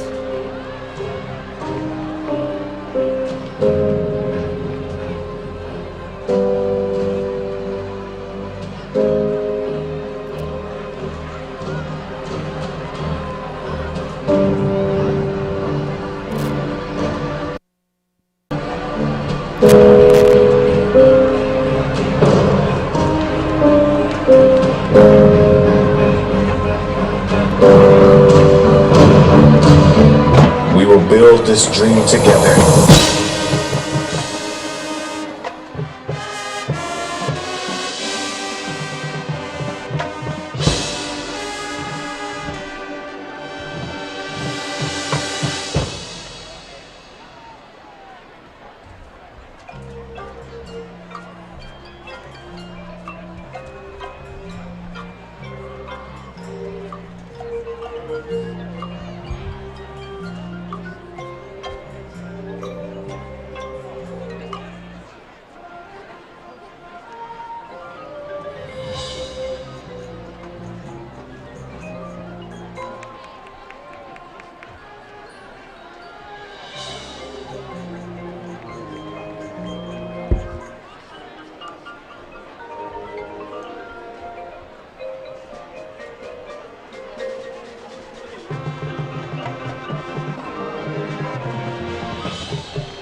The band directors are Josh Roberts and John Renfro.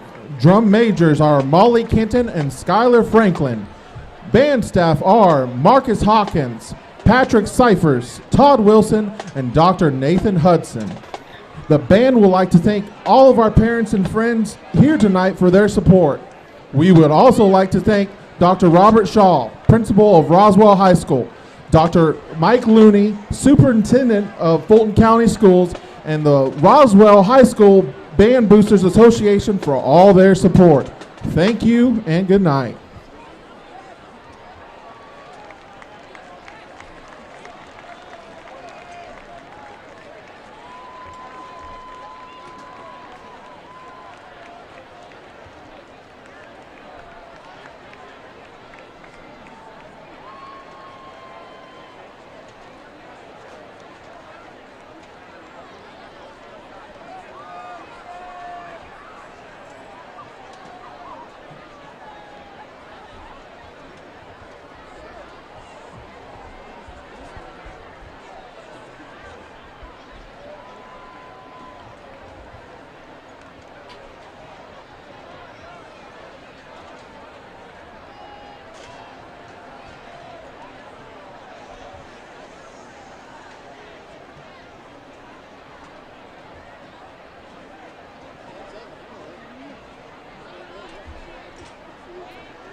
Ladies and gentlemen, Principal Dr. Catherine Merlanda, Band Directors John Palmer and Chris Johns, and the staff of Walton High School are proud to present for your halftime entertainment the 2021 Walton High School Marching Raider Band. This year, the Walton Raider Band presents Maria Correo as our featured dancer and drum majors Carly Walker, Justin Cohen, Caroline Funderburg, and Hunter Kreisman as they lead the band and performing The Haunting. Musical features include Grim Grimming Ghost by Buddy Baker, Sweeney Todd by Stephen Sondheim, Concertino for Four Percussion and Wind Ensemble by David Gillingham, Show Yourself by David and Kristen Lopez, and Wine Dark Sea by John Mackey. Please welcome the 2021 Bands of America Regional Champion, Walton High School Marching Raider Band.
Ladies and gentlemen, last weekend your Walton Raider band was named the 2021 Powder Springs Regional Champion, taking top scores in music performance, visual performance, and general effect. One more time, let's hear it for your Walton High School Marching Raider Band. The Raider Band will compete next on October 9th at the Kennesaw Mountain Invitational at Kennesaw Mountain High School.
Ladies and gentlemen, tonight's 50-50 raffle is over. Tonight's winner, 853-105. 853-105. You have just won $367. All right, Raider Nation, welcome back to Raider Valley. We sit just 30 seconds away from the second half kickoff. Raiders are up 24-6 over the Roswell Hornets right now. Been a very good first half for them. Been able to dial up things on the offensive side of the ball, capitalize off Roswell's mistakes on defense. And Christian, you really couldn't have asked for a better start to this football game.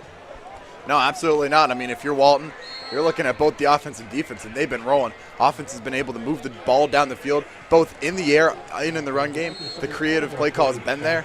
And then you look at the defense, and in all facets, they've been there. They've held Roswell to only 2 field goals. They've stopped the run game. They've stopped the pass game. Both sides of the ball have looked excellent so far. All right, play a game with me. You ready to play the game? I'm ready. You ready to go? Okay, you're Roswell. You're down 24-6. What are you telling your team in the locker room? I mean, if I'm Roswell right now, I'm looking at this game, and I'm looking at it as 2 different games right now. You lost the first game pretty bad, but this is a whole new game. You have to flush everything that happened while simultaneously understanding what went wrong and how to fix it. But you pretty much have to flush it and move on to the second half and just try and be as effective as you can in the second half. Yeah, Ritten's just so free of that first half. I promise you, if they dwell on that and come out here lethargic to start the second half, this game's going to be a whole lot more ugly than 24-6. But they have a talented offensive group. They have some opportunistic playmakers on that defense. No reason that they can't get back in this game. If I'm Walton here, I'm trying to control the pace of this game from here on out. That's my #1 priority. You know, you're up 3 scores right now. There's no reason that you shouldn't take 3 minutes on every single drive from here on out moving forward. Exactly. I mean, Walton, you saw them do it very effectively on that the second to last drive before the end of the first half. They were able to pretty much exclusively move the ball through the run game, and they did so while not sacrificing their ability to move the ball down the field. They were still able to effectively move down the field, got within around the 10-yard line, had to settle for the field goal, but still had a very effective drive there, simply eating the clock up. And I think, looking here, though, you don't want to sacrifice the aggressiveness. You have to stay with the eating the play clock up, being up 18. I think the biggest story so far of the night has just been how well Walton has handled the pressure of hosting Roswell and not making mental errors. This is a very well-coached football team. That's been on full display tonight. They're not making a ton of penalties. They're not putting themselves in bad positions behind the sticks. Roswell, on the other hand, has had a few plays, namely the 4th and 5, which they false started on to move to 4th and 10 to punt. Walton scored a touchdown on the ensuing possession. It's just drives like that completely swing the tide of the game. And that's why we sit here 24-6. Still a lot of game left to be played.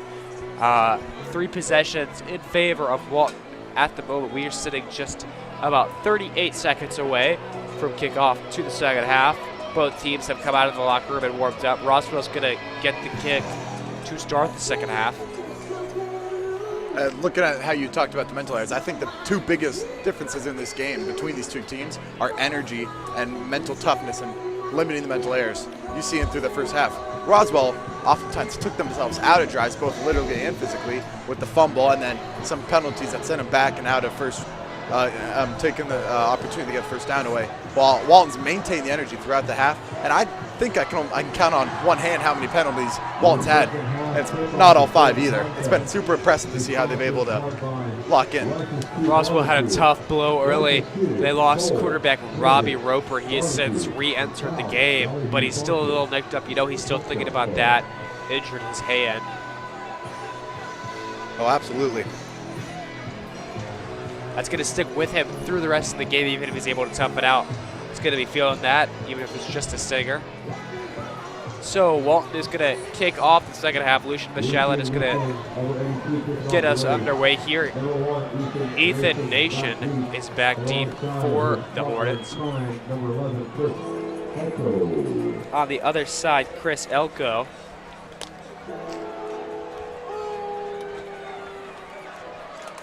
Kay Thompson going to mutter something to Michalet before the kickoff.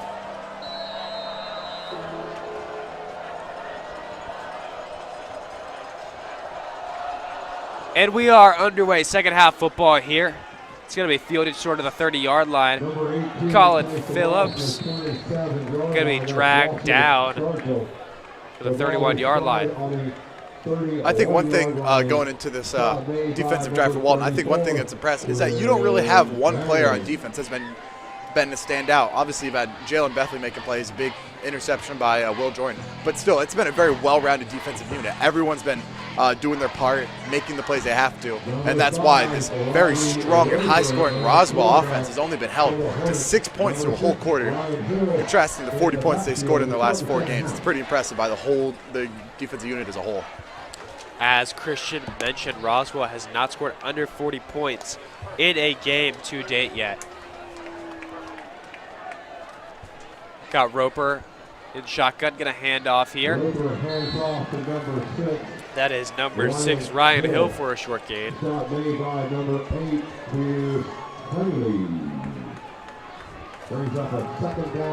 As we sit right now, Roswell is averaging 42.8 points per game and has an average margin of victory of 25 points. So, gaudy numbers, but they are up against someone who is at least their match right now. Roper's going to fire to the sideline, and they rule that inbounds. Ethan Nation, great catch along the sideline there to move the sticks. Roper left that one up there. Ethan Nation said, "That's my ball." Goes up, gets it, stays in bounds. So they get inside Walton territory within a few plays. The receivers in the pattern for the Hornets. Roper gets the ball, hands it off to Ryan Hill. Hands off to number 6, Ryan Hill. Drag down for a gain of 1.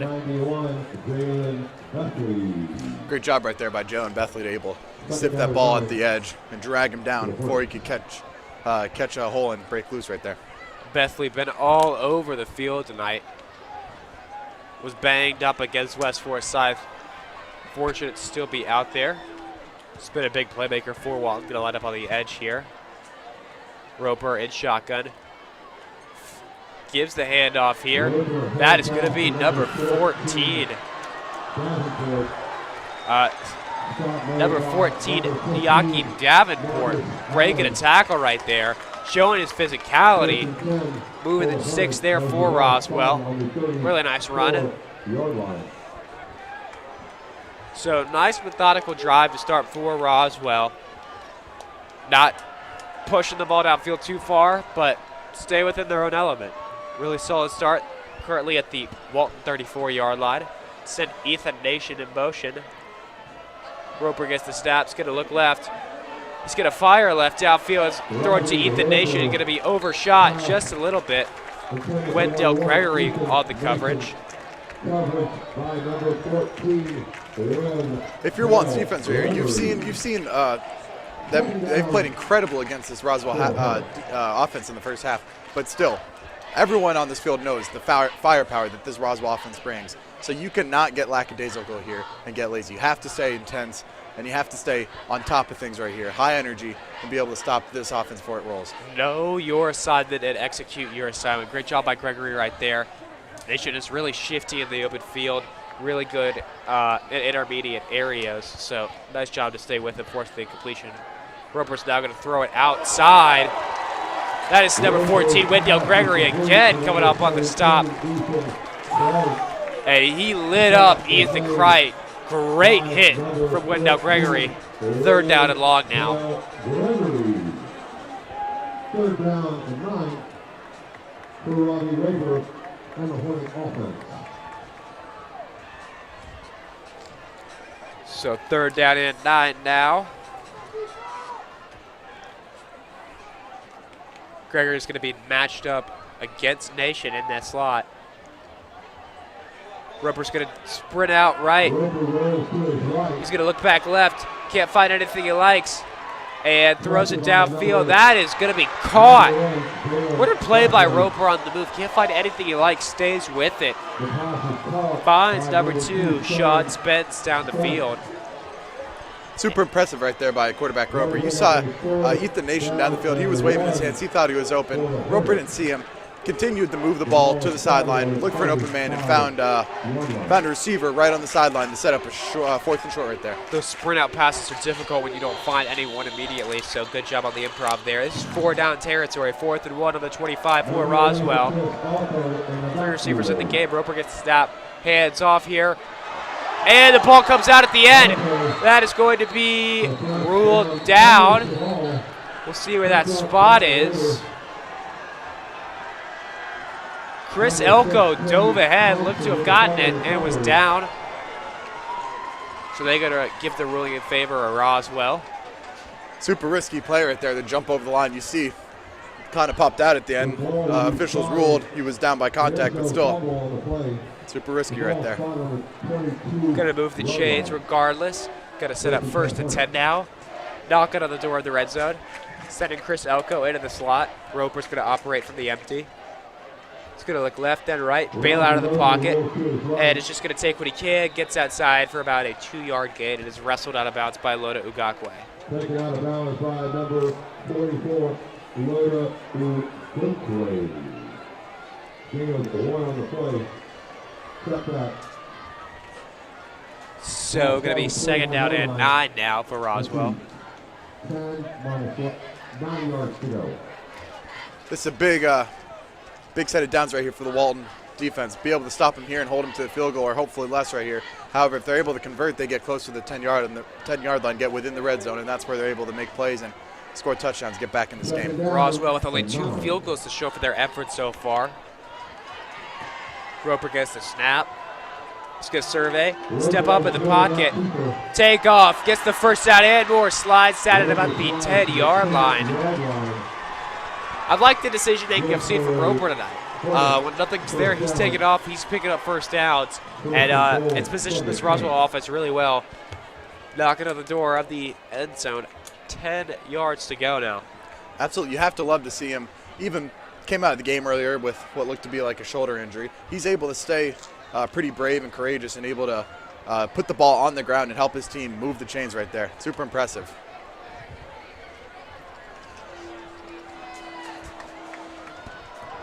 He will not line up at quarterback. That's going to be Chris Elko out of the Wildcat. He's going to hand off here to Ryan Hill. Short pickup there. Ryan Hill on the play. And now they're going to send Slocum, the freshman quarterback, into the game. Here's Hunley.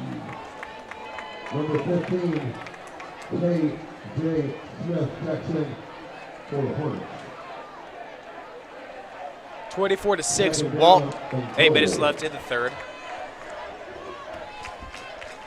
Slocum gets the snap, looks right. He's going to throw right. Ethan Nation. Pass broken up by Marcus Allen.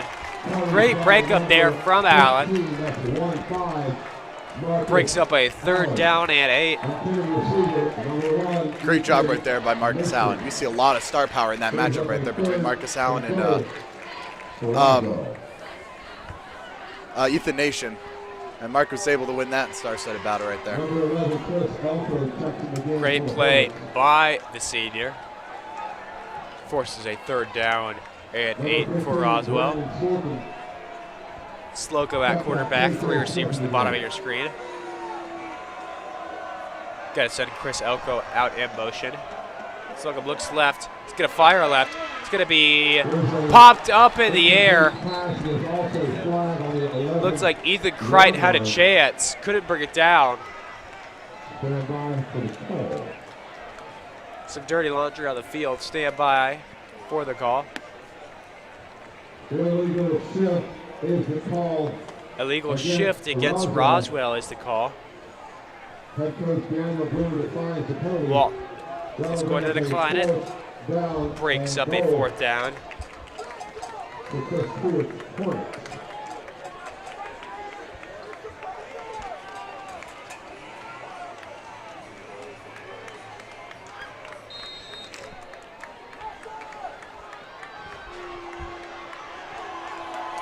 Big 4th and goal right here for both the Roswell offense and Raider defense right here. Slocum in the game. 3 receivers and a tight end in the pattern. Gonna look right. Gonna fire over the middle. Caught! Touchdown, Chris Elko. What a throw. Slocum stands tall in the pocket, fires a dart to Chris Elko over the middle. That's a touchdown, and his teammates are excited. If you're Roswell right there, that's the energy, that's the momentum shift you needed right there. Great job by the rookie or freshman quarterback to come in the game and make a play right there. And credit to Braden Slocum. Roddy Roper's had to come out of the game a few times due to injury. And he says, hold on, Robbie, I got this. Fires a strike. And that ball was on a missile. 24-13, Walton. They're going to get the ball to start their second half offense. Slocum definitely had to play with that ball. He threw that with authority, knew exactly what he was doing in there. Impressive determination by a freshman quarterback right there.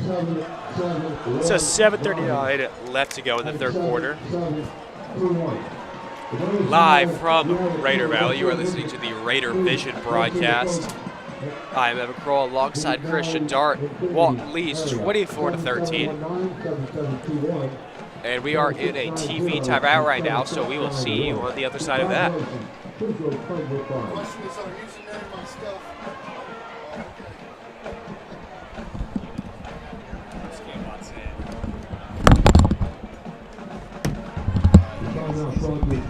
Dermatology Associates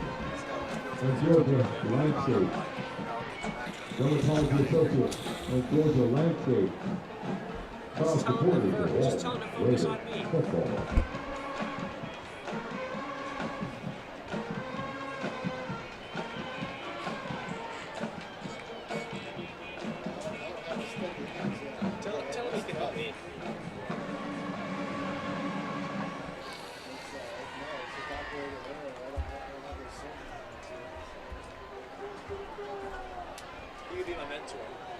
Fourth round, State Grove Town, 36, Brooklyn at 12, Brooklyn 17, Marietta 13, Valentine 21, Euro 13, Parkview 7, Tucker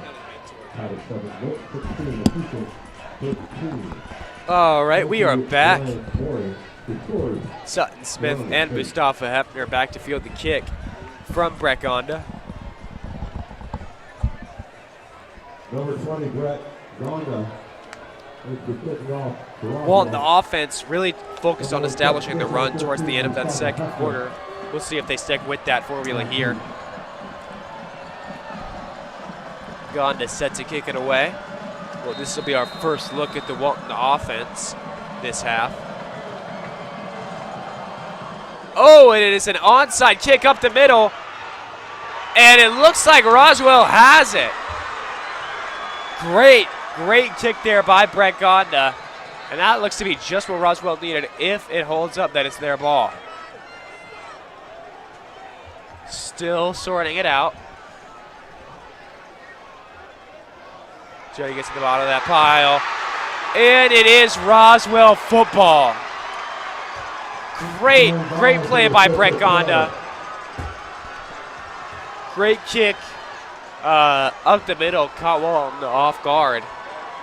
So Roswell offense right back on the field, and that's the change of pace play that they needed. Exactly. We were talking about how the second half's got to be a new game for Roswell, and they replicated exactly that. They, like Walton had in the first half with a kind of a tricky special teams play, Roswell did the same thing, replicated that with an onside kick, and they're able to shift a lot of the momentum back in their favor, got a touchdown, and then got the ball right back. That's huge for their offense.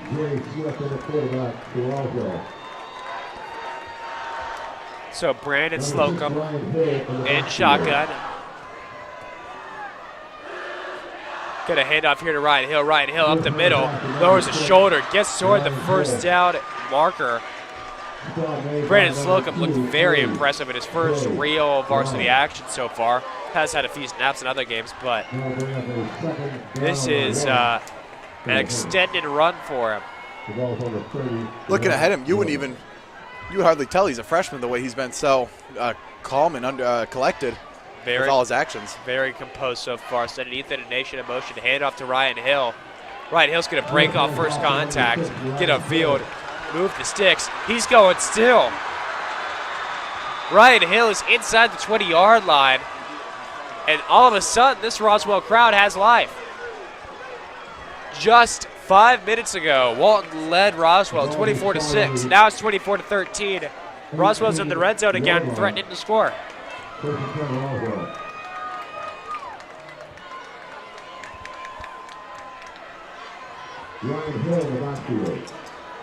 Gonna be 3 receivers and a tight end for Slocum. Slocum gonna hand it off to Ryan Hill. Bounces outside, cuts up. Gain of about 2 on the play. Stop made by number 8, Pierce Hunley.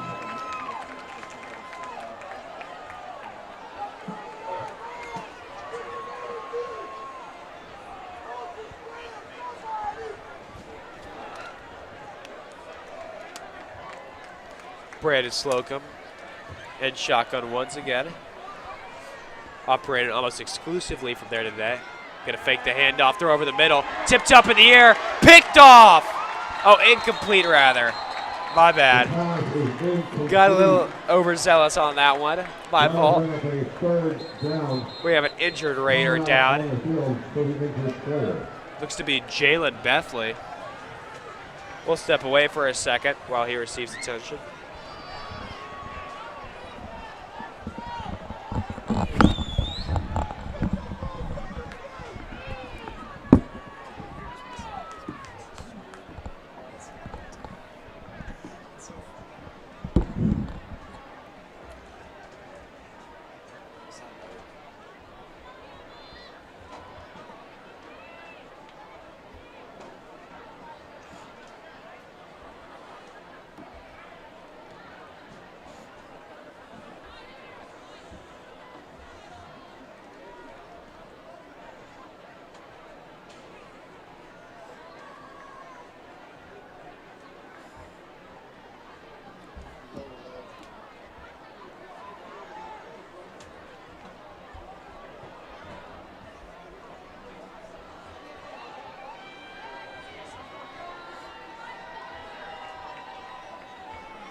Number 91, Jalen Guthrie.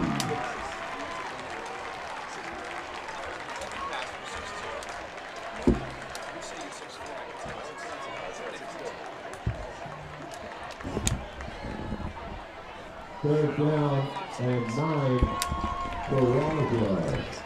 Jalen Bethley helped off the field there. Hope to get him back soon. He's been a crucial part of not only the defensive line, but the whole defensive unit as a whole. Walking off under his own power. Number 22, Jason Hall in the backfield. Brandon Slocum, the quarterback, gonna look left, gonna fire left. Ethan Nation.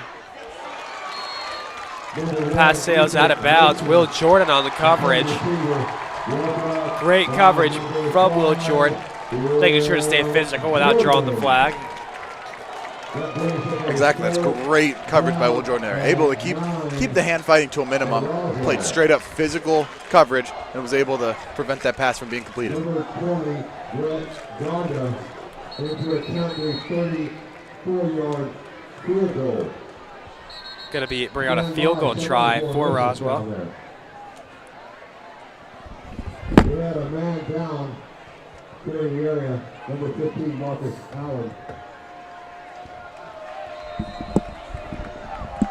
Like a 34-yard field goal for Brett Gonda. Brett Gonda right here, my bad. No, you're good. Brett Gonda's going to kick it up, and it is going to be no good. Wide left. So after the onside kick, Roswell can't muster up anything. Walton offense going to come back onto the field here. First look at them in the second half, halfway through the third quarter. Roswell has dominated time of possession in this third quarter so far.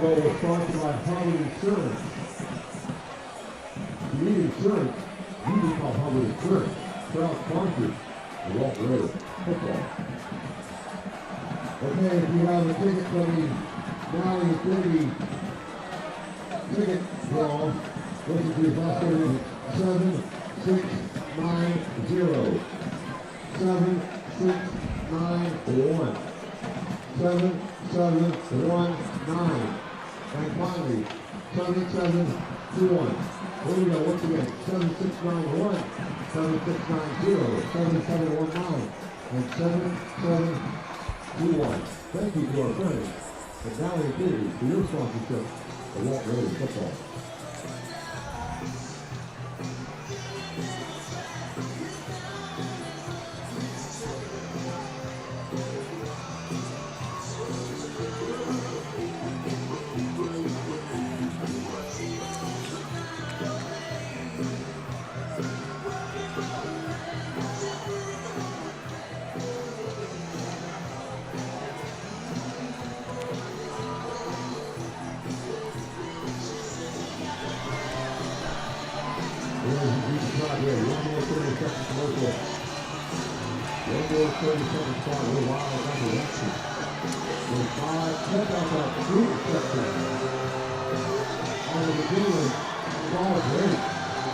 Walton back onto the field. Jeremy Hiklinski, the quarterback for them.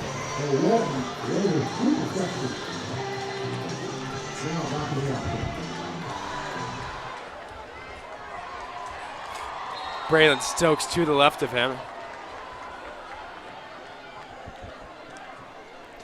Gonna hand it off. Oh, Hiklinski's gonna keep it on the zone read. Gonna be brought down short of the first down marker. Walton loves to get their quarterbacks in space, make them a part of this ground game in order to open stuff up. That's how you occupy that backside defensive end. Some teams run the tight end over there. Other teams use the quarterback to hold him.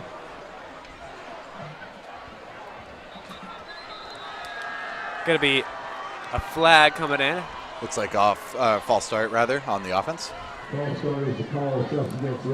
Second down and 11. Second down and 6 with the ball started at the 24-yard line.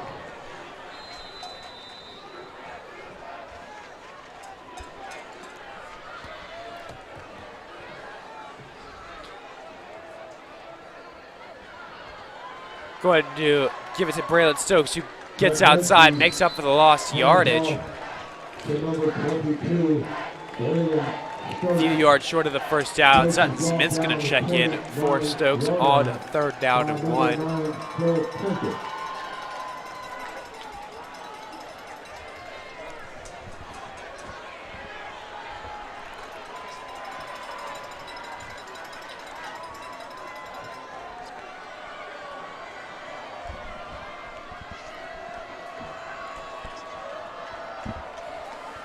Sutton Smith lining up deep in the backfield. Heklinski under center. Gonna hand it off to Smith. And I don't think he got there. Roswell was all over that. Gonna depend on the spot.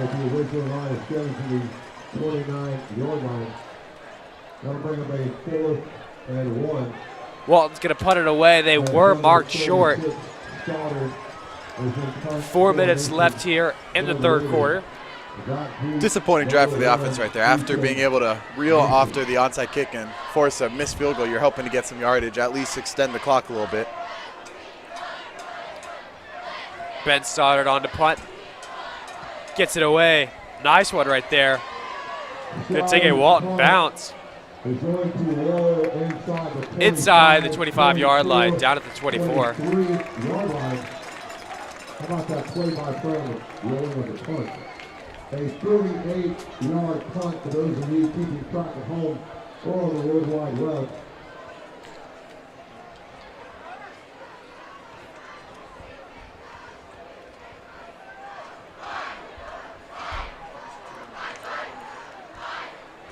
So the Roswell offense going to make their way back onto the field.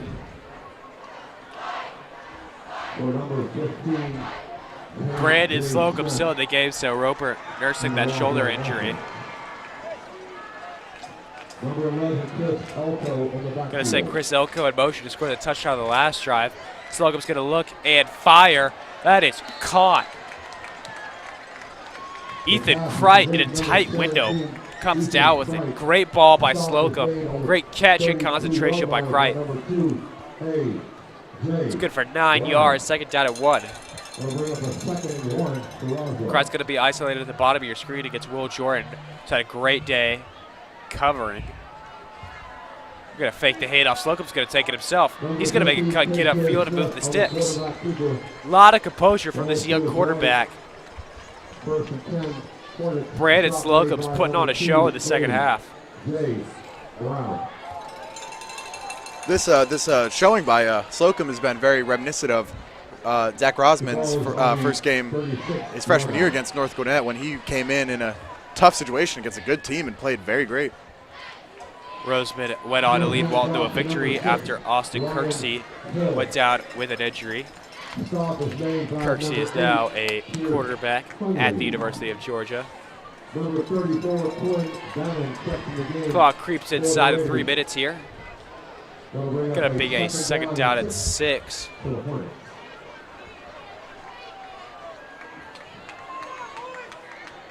Slocum's going to give them the call at the line of scrimmage.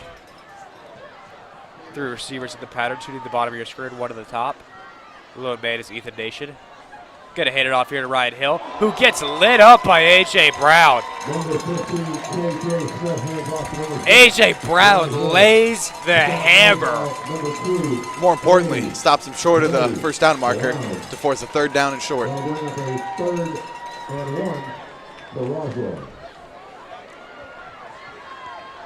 Seen Walton be very aggressive on defense and laid a few nice, impactful hits.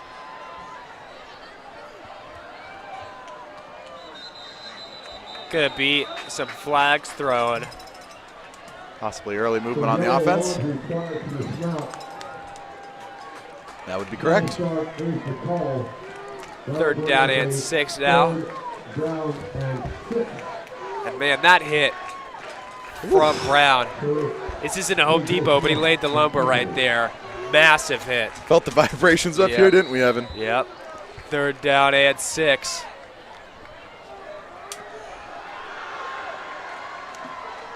Again, another costly penalty for the Roswell offense. It seems every time they get something going, the penalty takes them right back out. You never want to put your young quarterback in those spots. He's going to empty right here. He's going to step up, going to try to get it himself. Flag comes in. He's brought down short. It may not even matter. Maybe a holding penalty. Stand by for the call. I think they're going to mark him short. He appeared to be about a yard or two short, pending the flag on the field. Ryan Anderson's going to hop off the field here. Looks like he's nursing that ankle. I think he's just cramping up. He'll get stretched out on the sideline. Stand by for the call.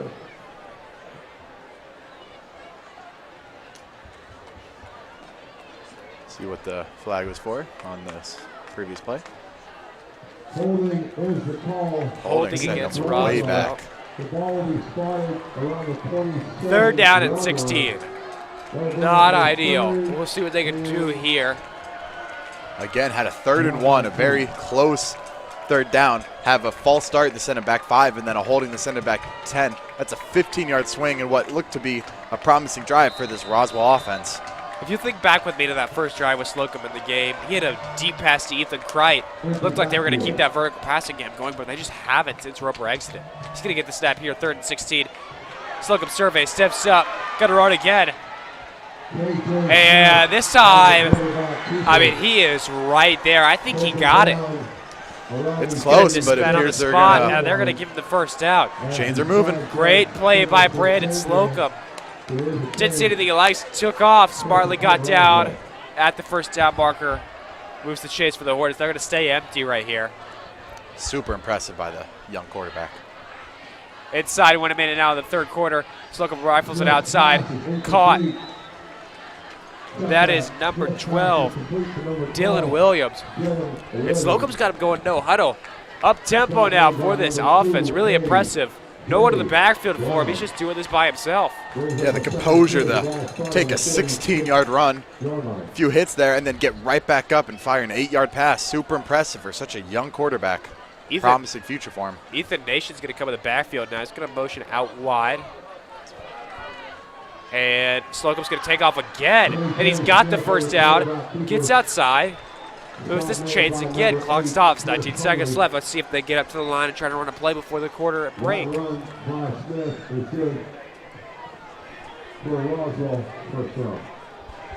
Creeping down inside 15 seconds. Appears they'll run one more play before the end of the 3rd quarter. Braden Slocum. Ryan Hill to the left of him, or that's Ethan Nation rather. They're going to throw it to Ethan Nation.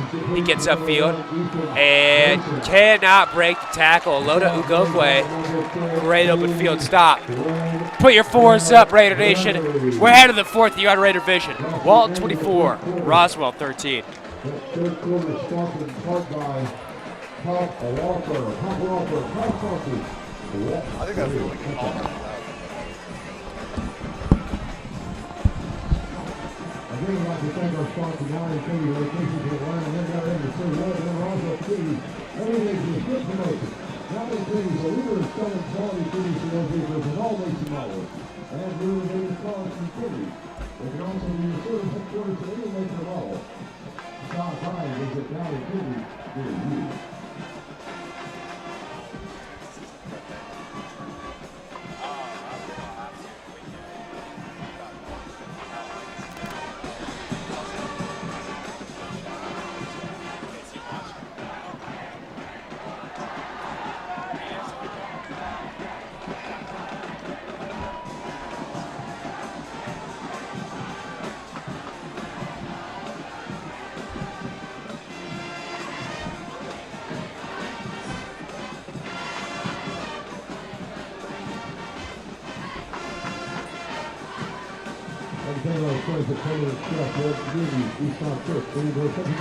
This is Henry, Big Sky General Contractors, Atlanta Station City, Colonel Williams, Daniel Rock, Rocky River Rocky Taco.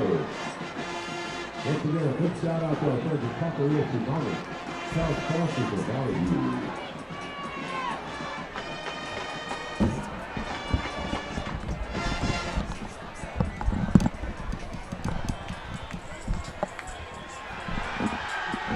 All right, we are back here for the 4th quarter. 2nd down and 10 now for Roswell.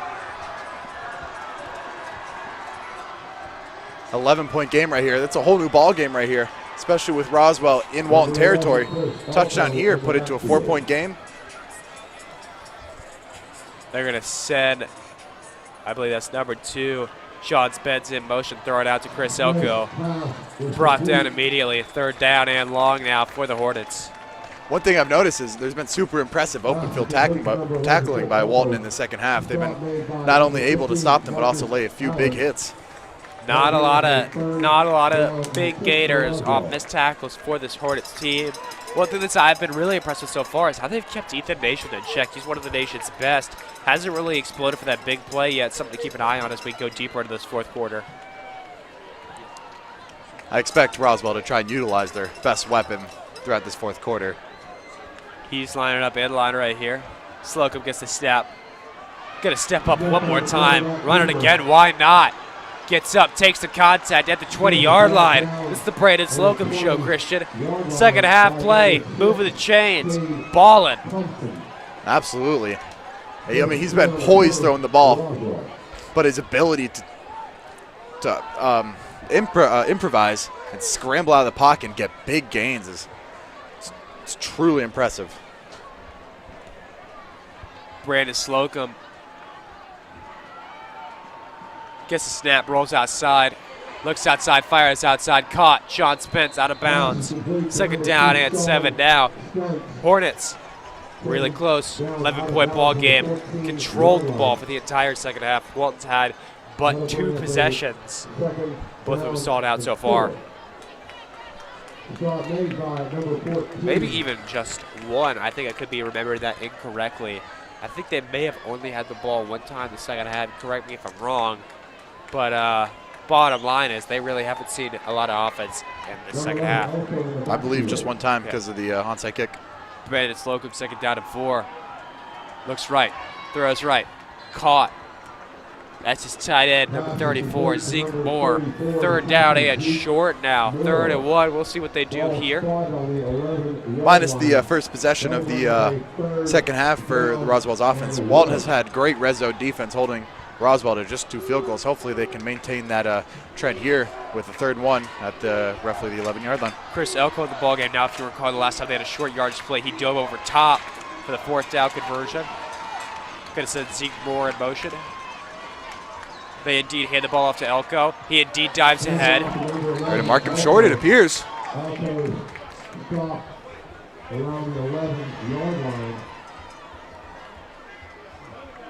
And they are indeed not going to move the chains. 4th down.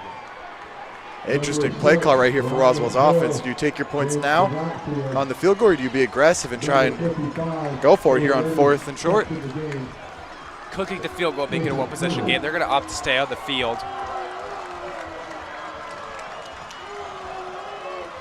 Brandon Slocum's going to take it outside, dive forward. He's got it. 1st down, Slocum. Moving the chains. What about this freshman, folks? He is putting on a show. He's got Roswell down 11, 8 yards to go. I'm sure a lot of fans are looking at Roswell losing their, actually Georgia's leading passer and thinking that game's practically over, but Slocum's proved everybody wrong, and he's been able to impress. That goes nowhere. They're going nowhere right there. Yeah, head coach Chris Pruitt for Roswell done a really good job of handling this quarterback switch. He's definitely worked with his offensive game planners so far. That's a offensive-wide thing. Players, coach, they all are going to collaborate in that to try to make this as comfortable as a situation as they can, and they've done a great job so far, threatening to score once again. Already have 1 touchdown in the second half. 3 receivers to the bottom. Slocum's going to look left. He's going to look right. He's going to throw it. It's going to be incomplete. So that brings up a 3rd down and 12 now. Let's see what they do here. 3rd and goal. 3rd and goal. From the 12.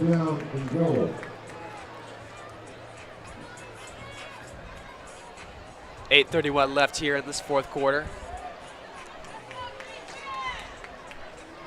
And this is an important down right here for Walton. you have to think Roswell's looking for 4-down territory based on that last call. Being able to keep them far from the goal line proved to be very important right here. They're going to empty it out here. Zeke Moore, lone tight end. Slocum's going to throw it deep. He's going to throw a jump ball. That's Zeke Moore. Ladies and gentlemen, welcome Brandon Slocum. I don't even have a high school transcript, but that's not going to stop me from balling. Brought him all the way back. 24-19. They're going to go for 2, it appears. Yeah, go for 2 right here. Make this game simply a field goal difference right here. But talk about Slocum.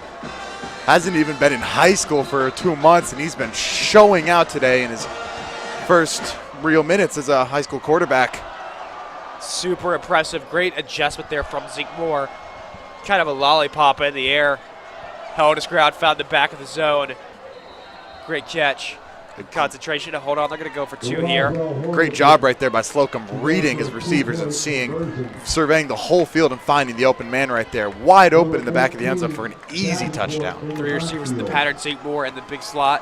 Slocum's going to line up in shotgun. Looks left, fires left, broken up. Slightly behind Ethan Nation, broken up by Marcus Allen. They're going to need a touchdown to put themselves ahead. 8:24 left in the 4th quarter. Walton, if you're Walton, you have to slow the game down here. You've had 1 drive, you went 3 and out. This is where games are won.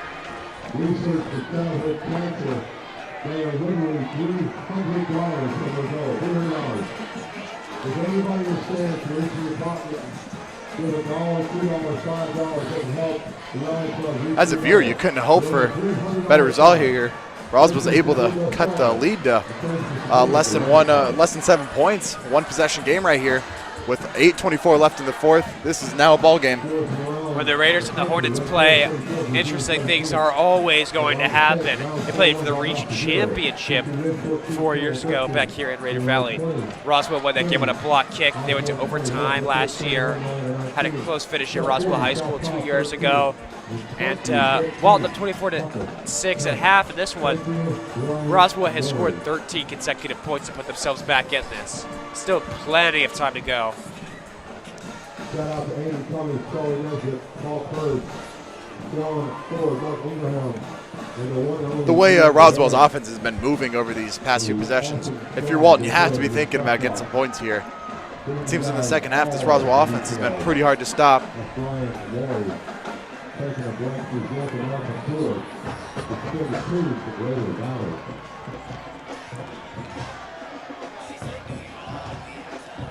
If I'm Walton right here, I'm trying to get number 4, Rawson McNeil, involved. There. Hasn't seen very many targets, but he's a threat whenever the ball's thrown to him.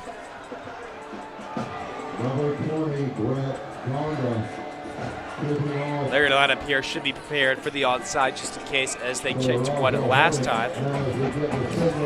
Likely not going to happen, but we'll definitely be on a high alert.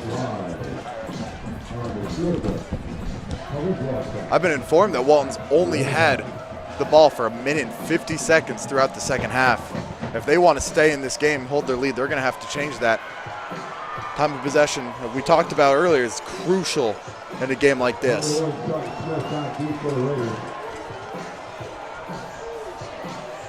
So like we said, Roswell had the ball for over 90% of the second half, approximately. That's quick math, could be wrong. Could get to Sutton Smith, fields it at the 15, gets upfield, slides down at the 22-yard line, brings out this Walton offense, and they got to dial up something if they hope to spell this Roswell momentum. The longer you keep that offense on the sideline, the better chance you have of winning this game.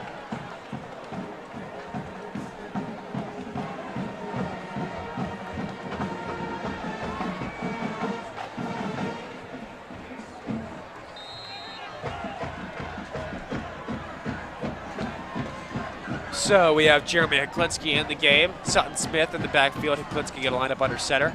They're headed off to Smith, who's going to make a cut upfield. He finds open field, makes another cut, gets a blocker across the 40-yard line. Just like that. 30 yards in a flash of dust. Sutton Smith immediately puts the momentum back on that Walton sideline, puts life into this crowd. And they're going to run hurry up right there. Got a big momentum shift right here. Braylon Stokes checks in. Going to hand off to him. Same play. Not the same result. Tackle for loss. Big play there. That was number 22, Javon Hall. Javen, rather. Clock ticks inside 8 minutes. Sutton Smith checks in the game. The ball is spotted on the 39-yard line. Been their lead offensive player today. He's going to go in the shotgun now. 3 receivers in the pattern. From bottom to top, Ross McNeil, Nate Lyons, and Mustafa Hefner. It's going to be a timeout on the field. Timeout. Walton will be back shortly. Now the leader calls the first timeout of the second half. 2 timeouts remaining. Timeout sponsored by Keystone and Pizza. Keystone and Pizza now sponsors Walton Raiders football.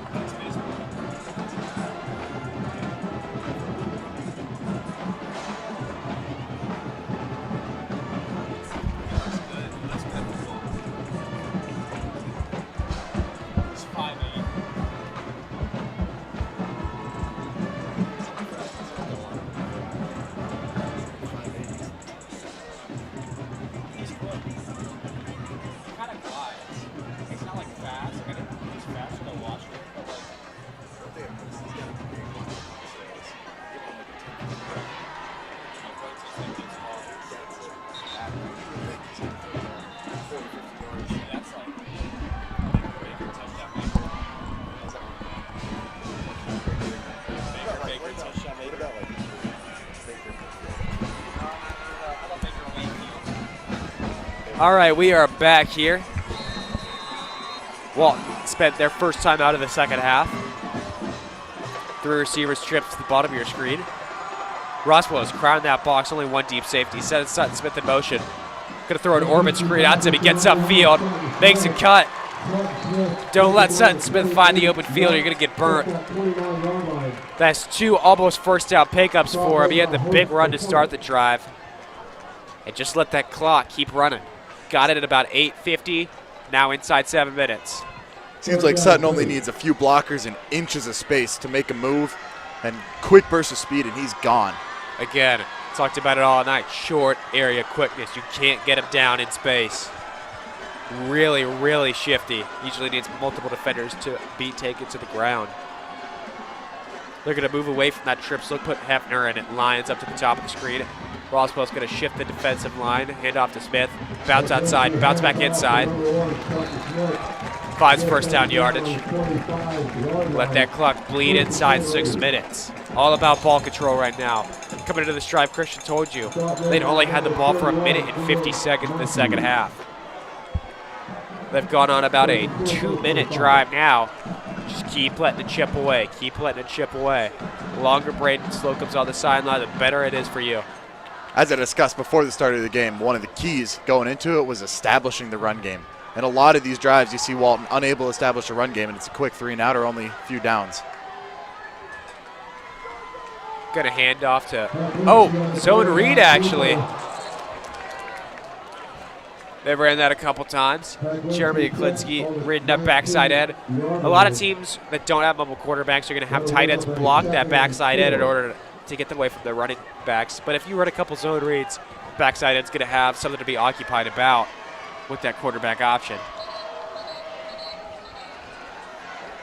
Flag comes in. See what the call is. It's going to be a false start, or illegal procedure rather, against Walton. 5 yards puts Walton at a second out of 14, or 9 rather.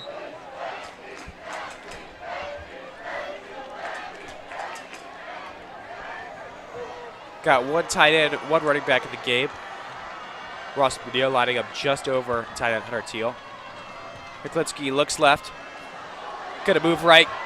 It's going to just toss it up downfield, out of bounds. Martley gets rid of the ball. Live to find another down. 3rd down and 9 now for the sophomore.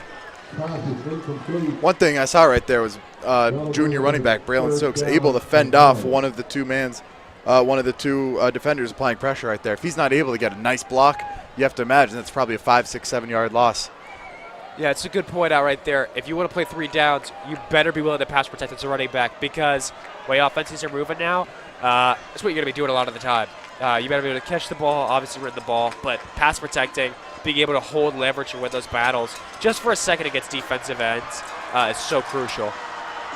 3rd down and 9. The Valley is alive right now. McClintock's going to sling it deep. It's going to be broken up at the last second, intended for Mustafa Hefner. Was contact at the top of the route. No flag comes out. I thought it was good coverage. And 4th down now for the Raiders. And it looks like they're going to stay on the field now. It was great coverage and a great pass by Heklinski. Unable to reel it in by senior Mustafa Hefner, but still solid pass right there. So a little too long for a field goal here. 4th down and 9. Huge down right here. 5:13 left on the clock. Walton's done a good job of controlling time of possession. They're going to call timeout. We'll be right back with you after this break. Get ready for what's on the other side. Timeout sponsored part by Big Sky General Contractors. And it's called South sponsors World Raider football.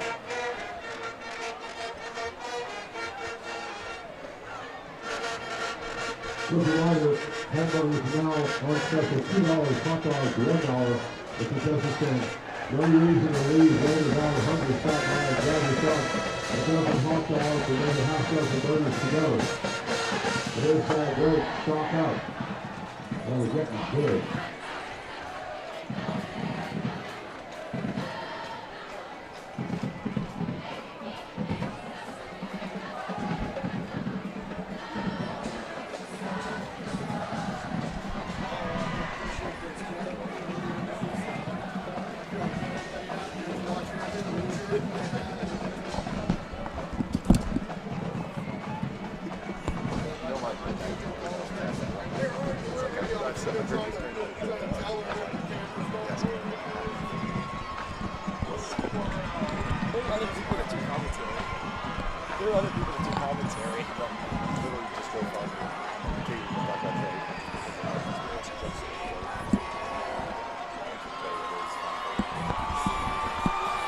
All right, here we go. Oh, never mind. I lied about that one. That's my bad. But we're ready to go here. 4th down and 9. Little too long to kick. And this is so big for Walton. If you can get this 1st down right here, you could bleed even more clock, make it even harder for Roswell. On the flip side, if you're Roswell and you get the turnover right here, you got solid starting field position, and there's no reason to think that you can't go down and punch it in. Freshman Brandon Slocum has been lights out tonight. This is an energy play if I've ever seen one. Even got Evan up in the booth trying to jump the gun, get the play on. Heklinski, the sophomore, is going empty. They're going to let him air it out here. He's got 4 receivers, a tight end in the pattern. They're going to force Roswell to call a timeout. Come on, let's go. He's filling it up in the booth. 4th down and 9 after 2 timeouts now. Walton has 1 left on the half. Roswell's got 2. Walton leading Roswell 24-19. And this is the biggest play of the game right here. This is where games are won and lost. Ultimately, it always doesn't come down to one play. But you're going to look back to moments like these and wish that either A, you got them because you didn't, or think, hey, that was a big part of the game. It's a big reason why we got here. We talked about leading up to this drive how Walton needed to control the ball. They've gone on a 3-minute, 30-second yard drive, which has been pretty solid considering that neither team has really sustained any long-lasting drives. to this point. Even on the touchdown drives, most of them are within 3 minutes. So that's simply the clock here. And they are going to come back on the field. They're going to stay with that empty look. 4 receivers, 1 tight end from the bottom to the top. Ross McNeil, Nate Lyons, Hunter Teal, the tight end of the big slot. Marcus Allen, Mustafa Hefner. It is loud in the valley. Energy is definitely there. This is a huge play. Who's ready? Let's go. Roswell showing pressure in the A-gap. They're going to bring it. Heklinski's going to step up. He's going to fire, and he's got a man. Ross McNeil. How about that? So impressive right there by Heklinski, able to stay under pressure and fire a bullet. I said at the start of this drive that they needed to get number 4, Ross McNeil, involved right there. A huge 4th down play, convert in there, first and goal. Hornets bringing pressure up that A-gap. Jeremy Heklinski says, I don't even see you. Fires a dart in there, goal to go. First and goal from the 5. He's going to hand it off to Braylon Stokes. Cuts outside, gets upside, touchdown! How about that for an answer? Jeremy Heklinski says, good drive, Braden Slocum. Let me do you one better. The Valley is alive right now. Walton up 2 scores, looking to go up 12. Very impressive by both these underclassmen quarterbacks. Right there, Heklinski showed incredible poise, and then you got Braylon Stokes totally redirected the play, was able to punch it in for an important and emphatic touchdown.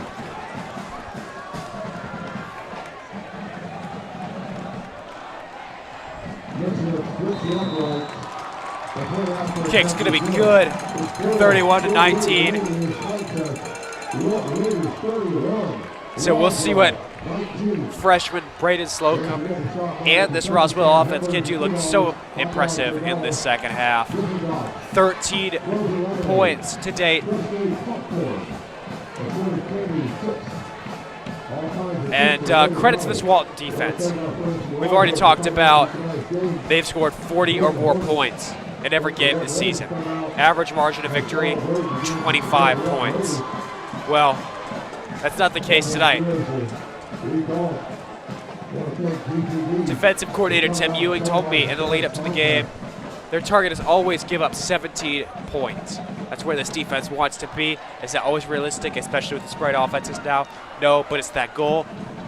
Only gave up 2 more points than that to one of the best offenses in the state. I think he's probably pretty happy with the effort that his guys have put out tonight. Absolutely. Game's not over, but you set your goal at 17. Looking at this Roswell offense, I know we've talked about it, but they have scored 40 points in their last 4 games. It's hard to fathom how incredible that is. But here, Walton at home is able to stifle them. Michelle's going to kick off. It's going to be a short kick. Fair caught at the 27-yard line. Colin Phillips right there. And we are going to see what this Roswell offense has in store. Now this is a very important drive for Roswell. All the momentum is shifted back to Walton after a huge 4th down, and this is where great teams are able to show pressure with the back against their wall, how they can capitalize and bounce back and make plays. All right, we got Roddy Roper in the game now. Oh, that's my bad. I lied again. Got to stop that. That's Braden Slocum. He looks left. Fires downfield. Caught. That is number 2, Sean Spence. And Slocum just made that look easy. Great catch and redirect from Sean Spence. Broke his route off at the top. Readjusted the ball. And great start to the drive if you're Roswell. Try to get a quick score. Get the ball back after a defensive stop. 4:39 left on the clock here in Raider Valley. Slocum's going to fake it. It's like when he sees take it up. Brought down at the 50-yard line.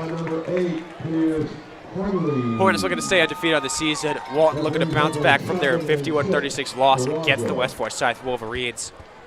And again, like we said at the top of the broadcast, Coach Bruder said it's about how you respond from your losses, whether that be on a play, series, or game. Slocum fires outside.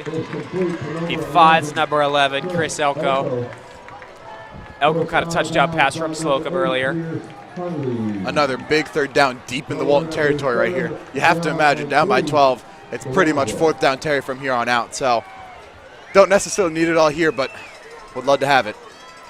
I like the urgency that this Roswell offense is playing. They're not going necessarily no huddle every time, but they're really quickly getting in the line, reading the defense, and clearly moving quickly on every play, not necessarily fast. Chris Elko's going to come in motion.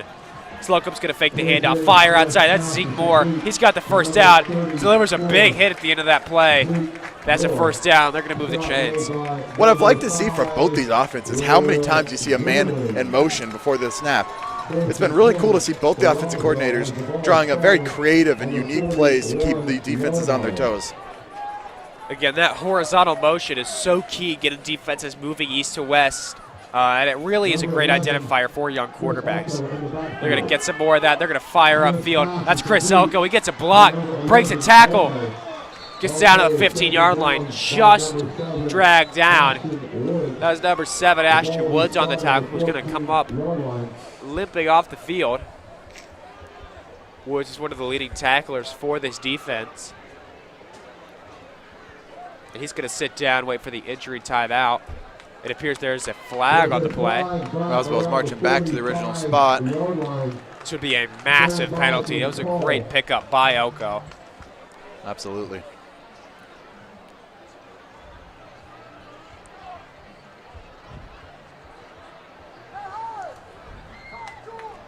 Illegal motion is the call against the Hornets. Call's going to go against the Hornets. They're going to be moving backwards.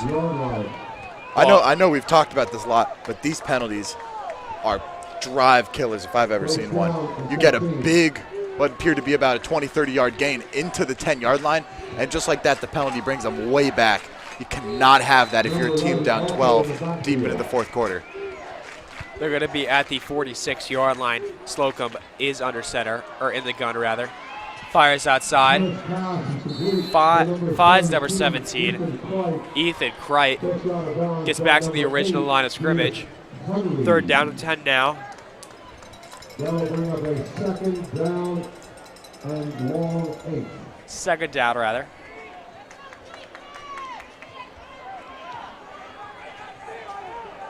Going to stay in the shotgun. 3 receivers and Zeke Moore in the formation. Sending Zeke Moore in motion. With the clock dwindling, Roswell needs a big score soon.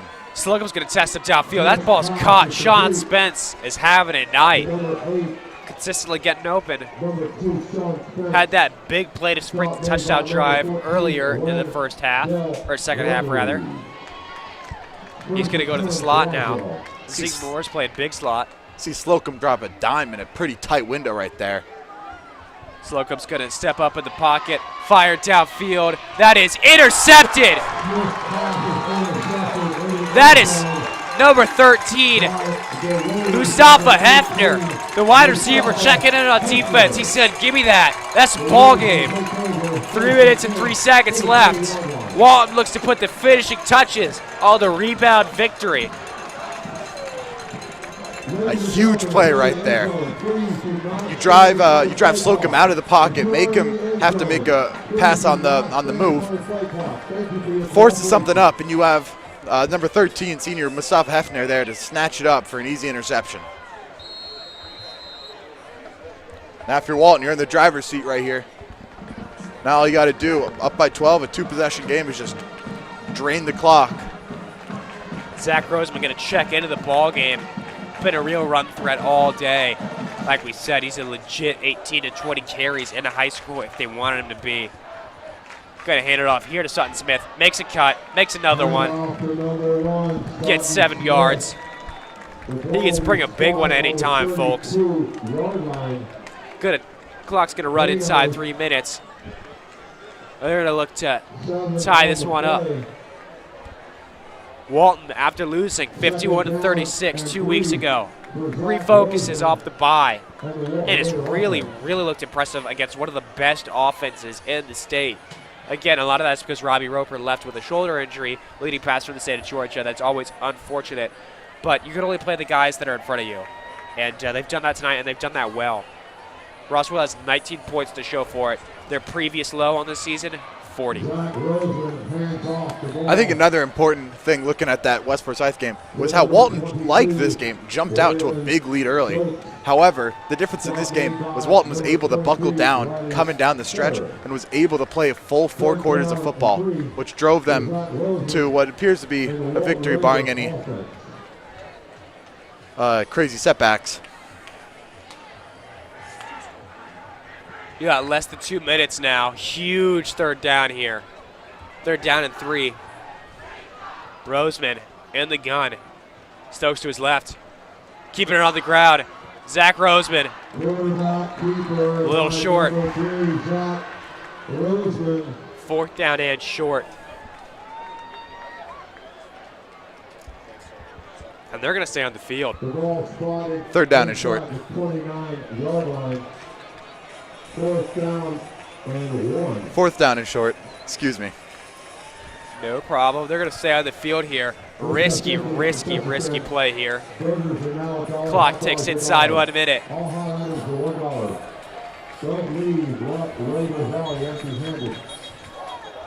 Tie that on the field. Roswell's calling it. That's going to be their second of the half. I was going to say, I wouldn't be surprised if Walton just tried to draw an offsides right here and get the easy first down. 1 minute and 2 seconds left here in the 4th quarter of play. Would be a great victory to send the Raiders off into September break.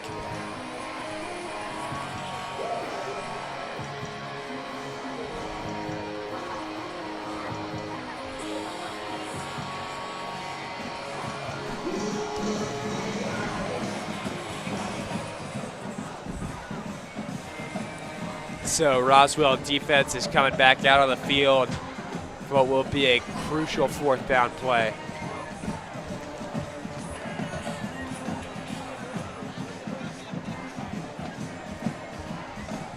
Walton offense going to come back onto the field here, it appears.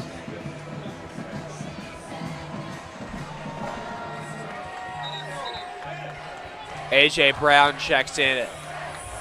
Ashton Woods checks in. And they may sprint out of this to get to the look. Ross McNeil is to the bottom of the screen. So they will sprint up to the line. They're going to push it forward. And that should be enough. Welcome to the Valley Hornets. You leave the nest, bad things happen. 31-19 Raiders. Let's go into September break with a win. Absolutely. Less than 1 minute left. They're going to line up the most efficient play in football, the victory formation. Great game, ton of resiliency. Clock is going to go inside. 40 seconds. Snaps off. Knees down. Ball game from the Valley. Came to the Valley and got the fly swatter for the Green Hornets. 3-1 for the Raiders. They give the Hornets their first loss on the year. Hold them below 20 points. What a rebound win from their loss against West Forsyth 2 weeks ago. Absolutely. The team that was rolling comes to Walton, and they hit a brick wall in every facet of the game. Christian, thanks for coming on with me. A special thanks to our producer, Pete English. This is the Raider Vision broadcast. I'm Evan Kroll, and we'll see you next time. Ladies and gentlemen, before you leave the stadium, if you have trash around you, please pick up trash near you and around you and put it in the trash cans as you leave the stadium. Please get all hot items are $1. Please help us keep Raiders on clean and pick up trash around you. Thank you to all our friends from Roswell for coming out to support the team tonight. Once again, your final score, Walton 31-19, Roswell Hornets.